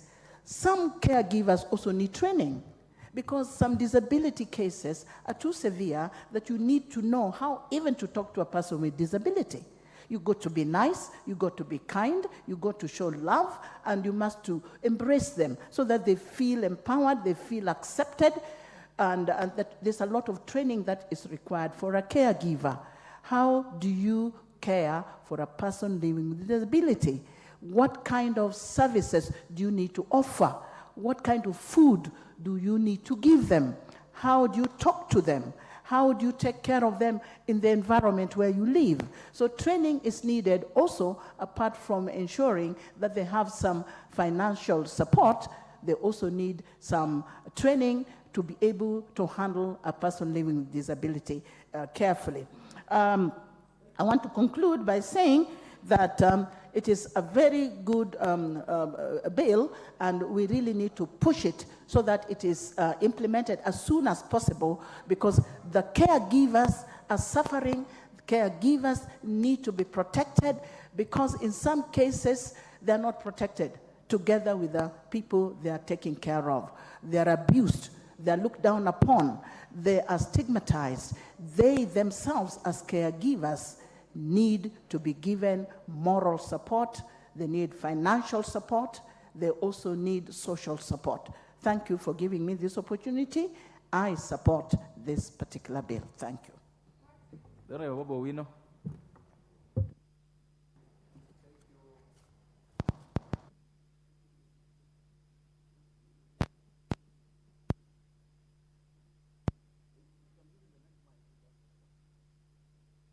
Not, okay. The next one, Honorable Owino. Thank you very much, Mr. Speaker.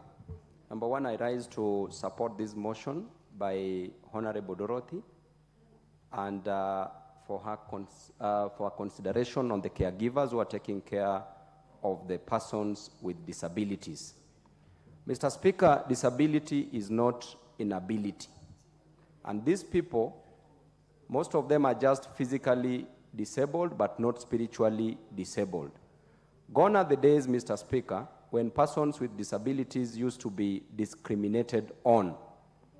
There used to be stigma on persons with disabilities, and since the promulgation of the 2010 Kenyan Constitution, we found in Article 27 protecting persons with disabilities, stating the equality and freedom from discrimination. And further, Mr. Speaker, Article 54, Sub-Article 1E, advocates for accessibility of devices that will help persons with disabilities to be independent. And therefore, Mr. Speaker, when we have caregivers taking care of persons with disabilities, you find that these people, there is no any other job they are doing for gain. The only job they are doing is to take care of persons with disabilities. Therefore, it is in the interest of this nation and Kenyan citizens to set aside a good amount of money to pay the caregivers who are taking care of these persons with disabilities, because literally they are not going for their jobs as usual. They themselves, for lack of a better word, are grounded, taking care of their loved ones. And therefore, to motivate them, to ensure that they provide proper services to these persons with disabilities, it is very much in order for the government to set aside a budget so that they are well remunerated. Thank you, and God bless you. The Honorable Jackson Kosgei. Thank you, Mr. Speaker. From the onset, I support this motion. Wish to congratulate the honorable member for bringing it to the House. It gives me, because I'm one of those who consumes the benefit of such debate, though now I'm older than the children, but on their behalf, I wish to thank members for the kind contribution they have made towards this particular motion, Mr. Speaker. A caregiver, it is known by every one of us, is a person, and sometimes it is an institution, who tends to the very concerns of children or persons with injuries, or they have some short-term disability or long-term, and it is due to illness, accidents, or some other interferences while they were growing up. And as one of the members said, we want to appreciate how far Kenya has gone in terms of appreciating disability as a concern in the country and as part of our society over time. Mr. Speaker, in contributing to this particular motion, I wish to pay attention to two things. Number one, and that has been exhausted by members, is the short-term intervention, as suggested by majority of us in our contribution since this morning.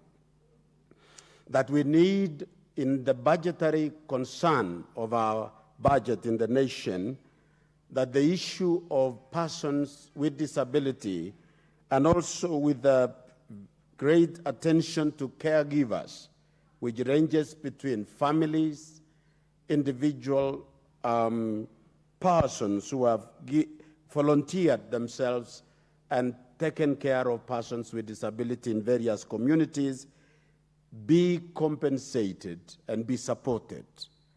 Second, Mr. Speaker, there is no way we can take care of our people except within a framework of law.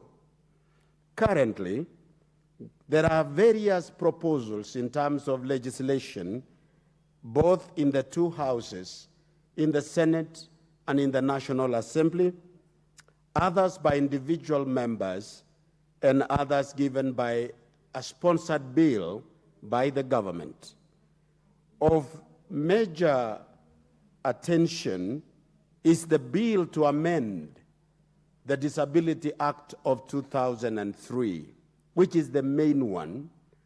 I wish to appeal, because it has been taken over by government, and that the Ministry of Labor is sponsoring that bill. I am requesting that the leader of majority bring that bill to the House, and I'm appealing to Parliament that we harmonize all the proposal into an omnibus bill so that we can address it instead of having a scattered approach. So this morning, as we consider, I may not have to belabor much onto the details that members have exhausted. Finally, Mr. Speaker, the government, the executive, should be able to revisit the census for persons with disability. We have voiced it in different platforms that the census of 2019 never took into proper consideration on the proper way and approach of carrying out census in this country. Bringing the percentage that was brought about, it is misleading, and therefore it will mislead the budgeting process in our country. So with this, Mr. Speaker, I contribute and support the motion. Thank you for giving me the opportunity. Thank you. Member for Garissa Township.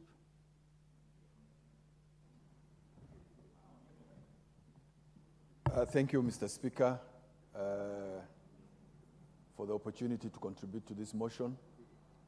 And thank you, Dorothy, for bringing up this issue. This is a very important motion, and I think and I hope that it will translate into a bill in the future as soon as possible. As a society in this country, I think we have not yet really appreciated the importance of these members of our society who are severely disabled. We are not talking only about disability. We are talking about severe disability and those who take care of these people, whether children or adults. We also have adults with severe disability.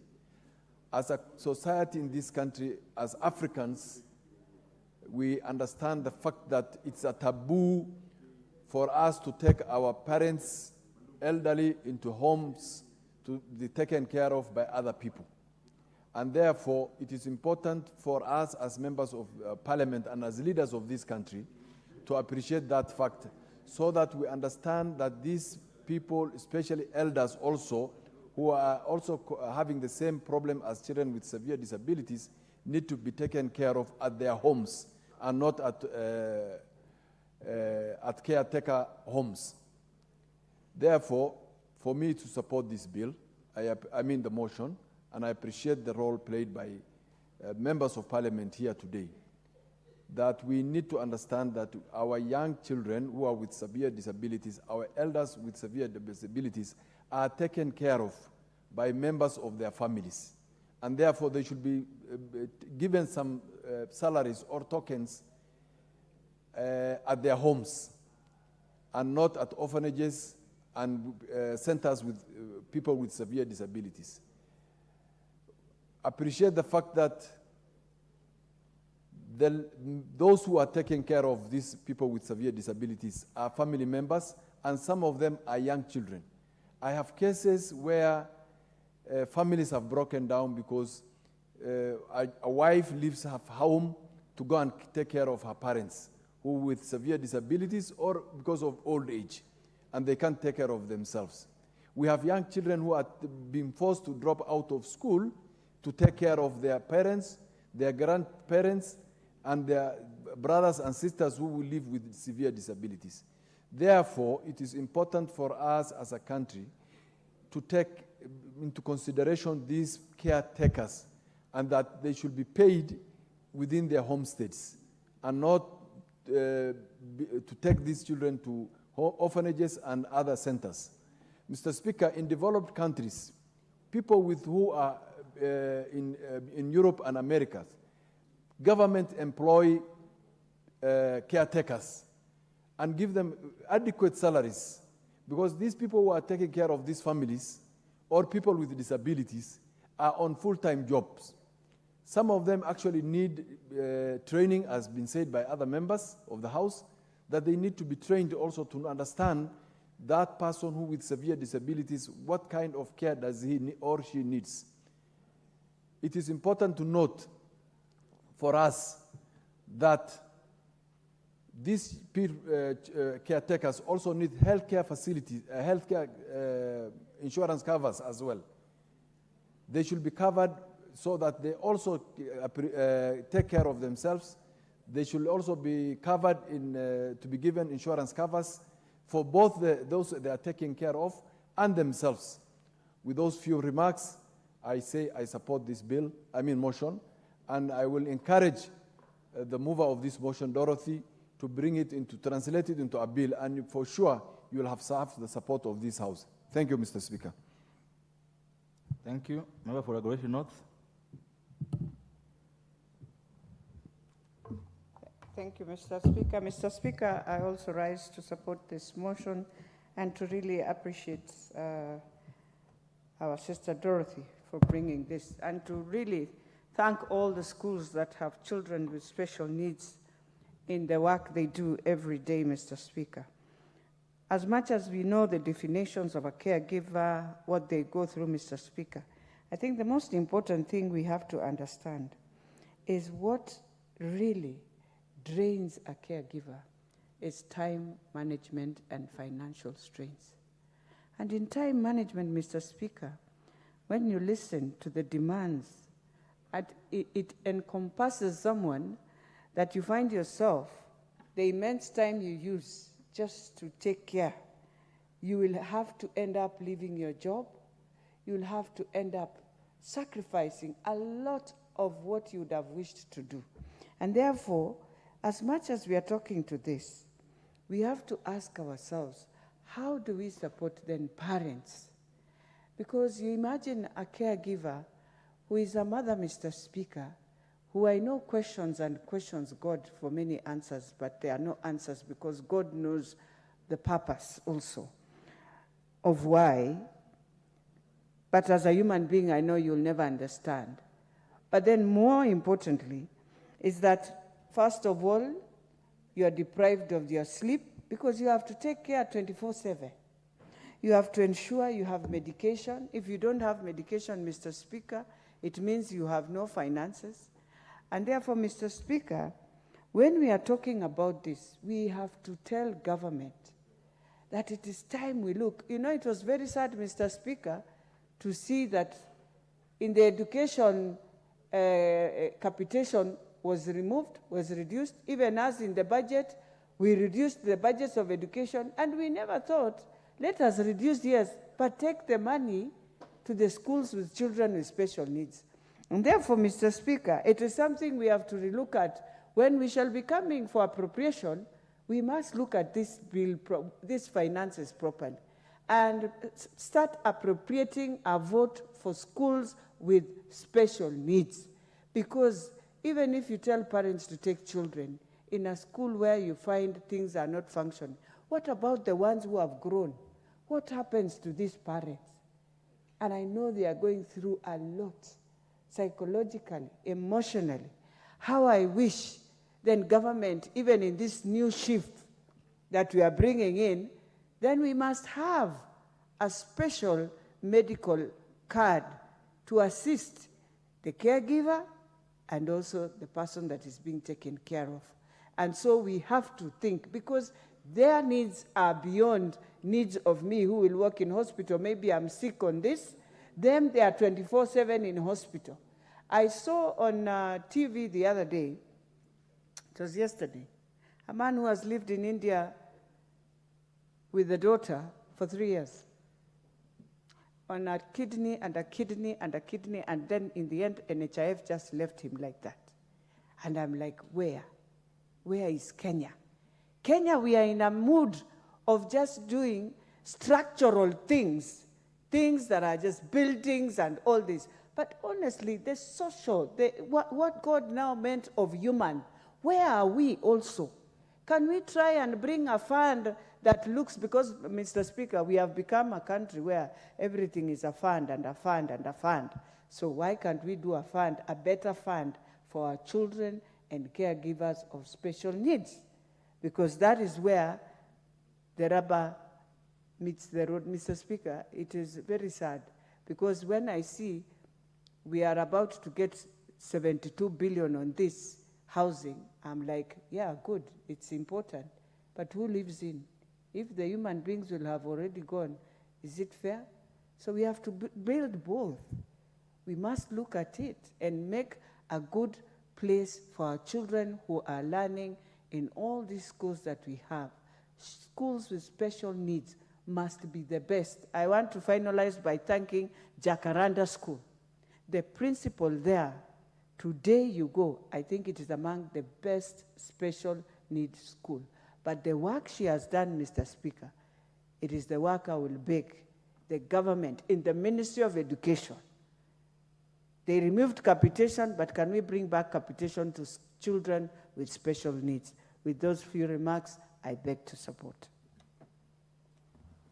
Thank you, members. I wish to welcome Kenyatta University student leaders who are seated in the Speaker's Gallery this afternoon, and to also express my condolences to them and to their school for the loss of their colleagues in a tragic accident that happened in the coast. They are welcome to follow our proceedings this afternoon. Honorable Baya.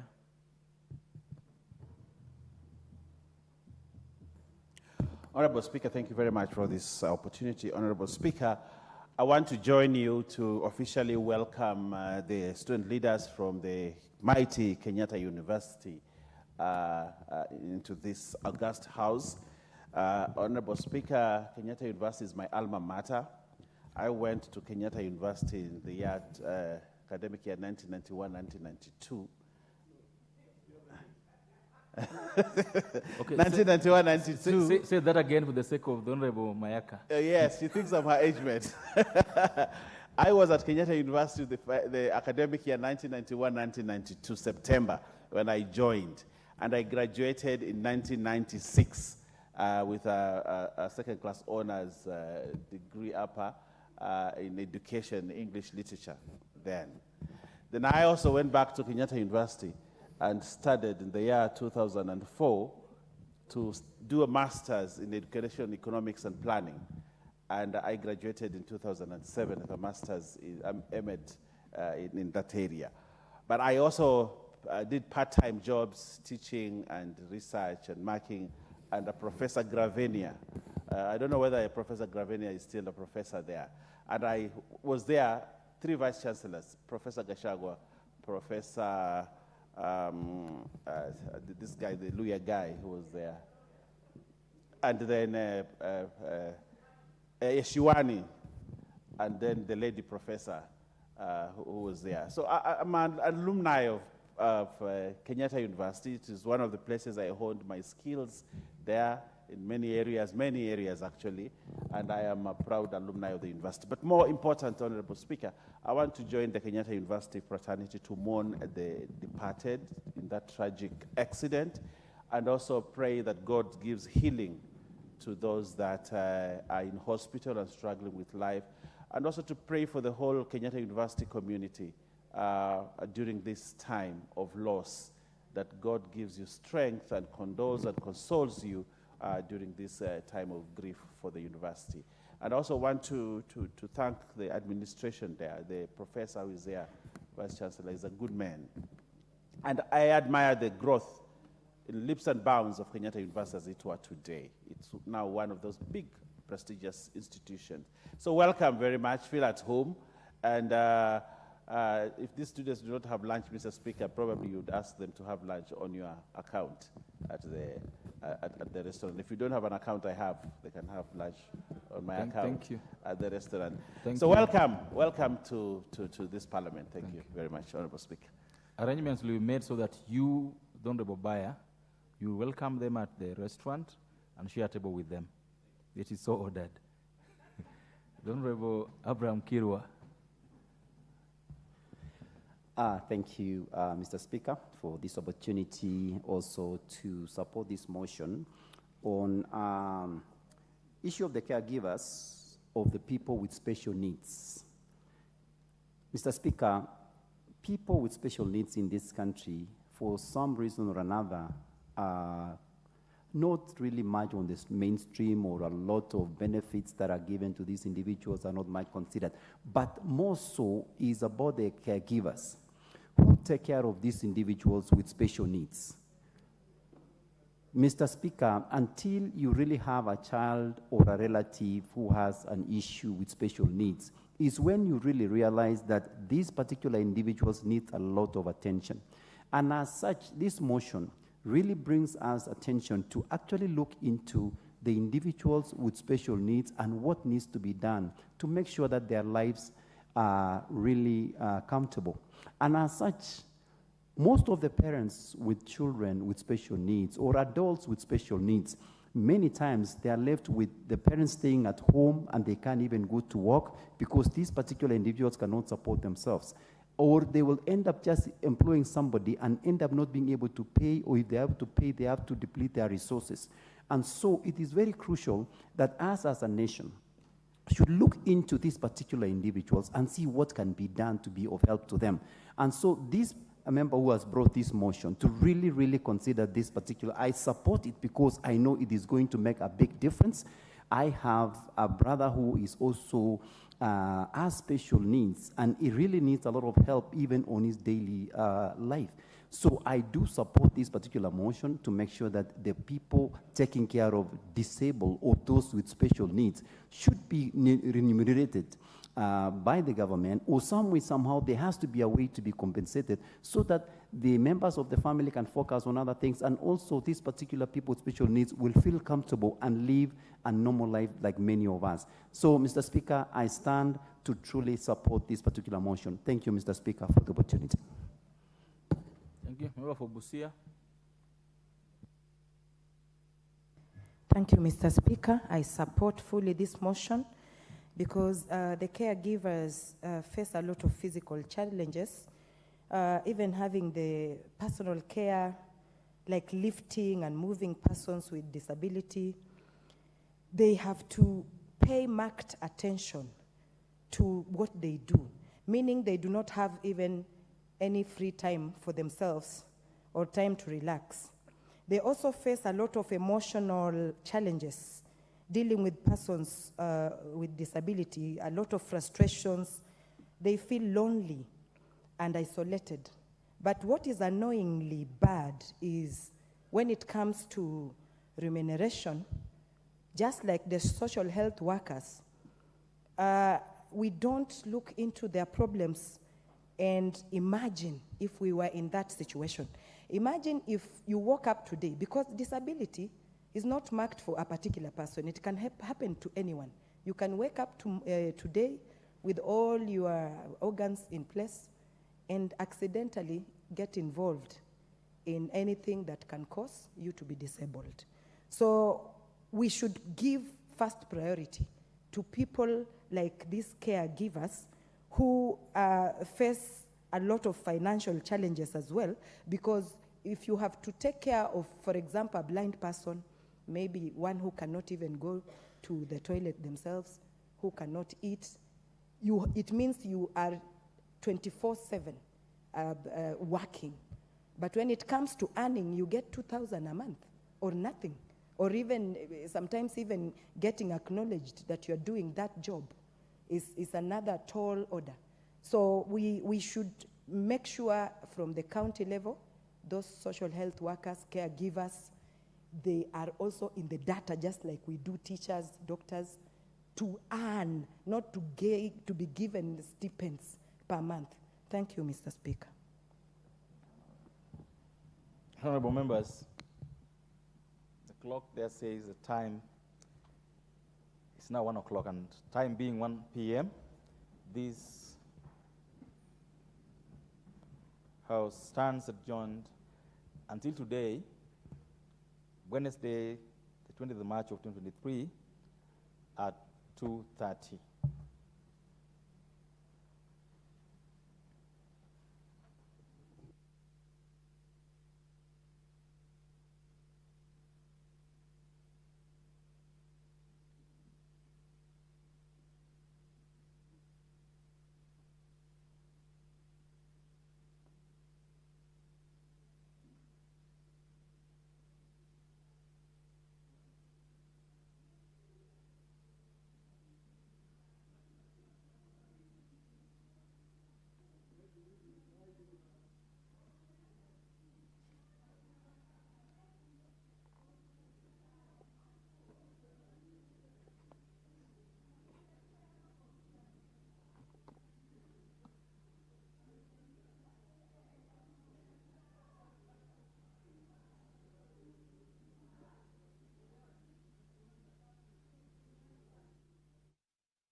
of us can be talented in humanities, and some of us are very good in athletics, in performing art, and we want to give and develop and nurture talent where it is identified that one is good in a certain area. We are kind of coming up with a plan, and we have come up with a sessional paper. The sessional paper will be discussed in the Parliament, but the many amendments that we have come up with emanating from the recommendations made by the Presidential Working Party. So it will have specific answers. There might be areas where we will have pure STEM. There might be areas where we might have broad mixture. A school is undertaking humanities and also undertaking pure sciences. But I don't want to preempt that particular debate because I know the sessional paper, once it is discussed in Parliament, we should be able to specifically agree on which way to go. Concerning capitation, I think there was a question from the Honorable Senator of Kakamega, and in that particular question I've been able to indicate specifically where we are as far as matters capitation are concerned, and I want again to confirm that of course government is committed to this, because these are issues which are enshrined in the Constitution. Article 53(1)(b), we cannot run away from it. In basic, that is in primary and secondary, we will continue giving capitation. Of course, the amounts which are supposed to be given in primary is 1,420 per annum. In the junior school, we are supposed to give 15,040 per annum per year, and in senior school, we are supposed to give 22,240. But for the last 6 years, because of the reducing allocations, if you see what I've given in that answer, from the year 2017-2018, the amount given was not exactly 22,000. It was, I think, 21. Progressively, as years have moved on, like last financial year, the amount we were able to give was 17,000 per annum. And we are having discussions with National Treasury on this. The Cabinet has been able to direct accordingly, because allocations to education are based on real numbers. The enrollment of our students, whatever level they are, such that it is based on that we are supposed to get allocations. And I think we are putting up a good case, because we think once the National Treasury and the Parliament allocates adequate resources, meaning we restore the figures as given way back from 2018 at the 22,000 for senior school and these other amounts for junior school, then our schools should not be able to undergo the kind of challenges that we are undergoing now. That is where we are, but moving forward, we are hoping that things will be better than they have been there before. The question from the Honorable Senator Oburu Dinga about ruling cases, out of the 5 cases that we have had in court, Honorable Speaker, we were able to win 2 cases and we lost 3. You know, when you go to a court of law, sometimes you win, sometimes you don't. So we are putting up a very, very serious fight, and we are hopeful because, you know, when the ministry is taken to court, we also prepare the necessary required documents, and it is the Attorney General, as it were, who represents us in this particular area. So we are hoping that we are not going to let it go. Engagement with the local community members, you know, this particular school, before government came in and said no, parents should not be able to give an amount of money, it used to operate in a way, public school, government is giving everything, but there were individuals charging money. kind of school fees. Ever since the time we stopped this, that is when the problem came about, because we said they should not be able to charge parents because it's a public school like another. So that's why you see now the fight where they want to gain control of the school, where then it will be able to operate like a private school kind of. The faculties in the TTIs, it depends and varies from one TTI to another, but we are encouraging all our TTIs that particularly technical courses, building and civil engineering, electrical, all those automotive, mechatronics, and of course, there are a few other business courses which also you find business, design and fashion, hospitality, you will find some doing agriculture. So it varies from one TTI to another, but we are encouraging that each and every TTI must have at least a minimum of 5 such faculties programs, and that is why the government this last financial year was able to employ 1,300 trainers. This year we are in the process of hiring another 2,000 trainers so that our TTIs can be well equipped as far as teaching and other equipment are concerned. We are also acquiring equipment this year, 71 of them, for 71 TTIs, such that they can also be able to have equipment in order to undertake all the required programs in any given TTI. I'm not aware about a case concerning Pondo, that again, we roasted that case. We have taken note of it, and I think we should be able to take it from there. Marsabit, I think the Honorable Senator knows that ever since my appointment, I've been in Marsabit 3 times. We have been able to engage with the local leaders very serious around matters education, and we have been able to agree on the way to go, including I was the chief guest in Marsabit during the Education Day, attended by including the local members of parliament and the governor, and I think what we agreed to do on matters education so that we are able to improve the quality and the performance, we will be able to cooperate in order for us to be able to do that.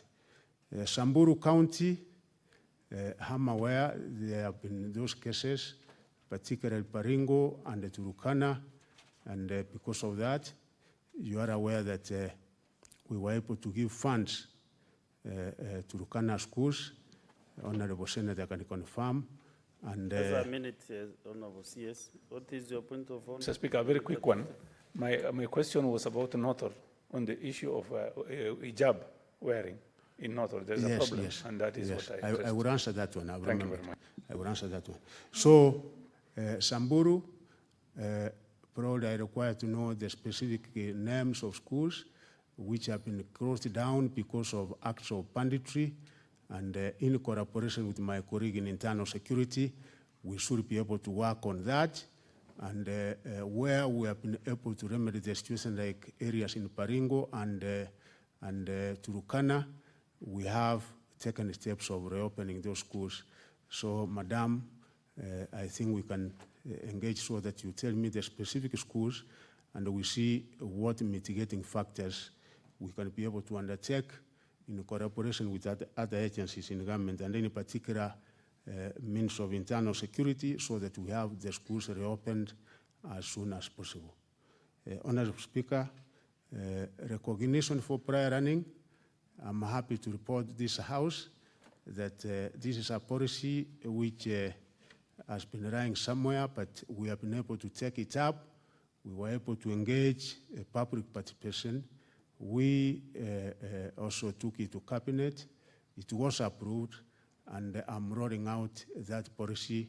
The Deputy President of the Republic of Kenya will be the chief guest on Friday, and it will give an opportunity for many of our young people, because there are so many people who are qualified. They have the skills and the competencies of making anything, but they don't have certification. So we are also now on that, and we should be able to start giving that with effect from Friday when we are rolling out that particular policy. I'm aware about the Marsabit. I've had a meeting because there are schools which were established by Catholic. There has not been any problem for many years because those schools have been there for almost 20 years, if not more. And the senator knows there was no problem. We had an isolated incident last year in one school, and I think there was a recurrence of the same this particular year. We have directed the local community, the Bishop of Catholic. Honorable says we shouldn't be concluding. So we have directed the local community to engage, and I hope they should be able to get an amicable solution in this. Finally, my friend and the neighbor from Narok is that yes, we are distinct two levels of government, but we complement each other. And that is why I said, particularly on matters of ECD, we issue policy on matters where the county thinks that they can be able to come in and support an educational institution such as a primary or a secondary school. We cannot say no, but as you know, it is mainly the members of parliament who are able to support us as far as infrastructure is concerned. So we really collaborate and assist each other. Maybe Thank you. in 10 seconds, you comment on Turkana schools.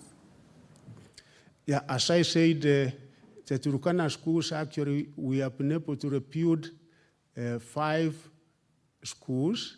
We gave 100 million to Turkana. The member of parliament is aware. I personally went to Turkana, and Honorable Speaker, I think some of those schools have been reopened. Senator Romenen, you just confirm with the office, and also Senator Azena, you confirm with the CS at his office. So, Honorable CS, thank you very much for your time, for getting time to come to the Senate to answer the questions raised. And therefore, I want to release you so that we can conclude our business. Thank you so much indeed. There are questions which were directed to National Treasury, Lands, and Ministry of Interior.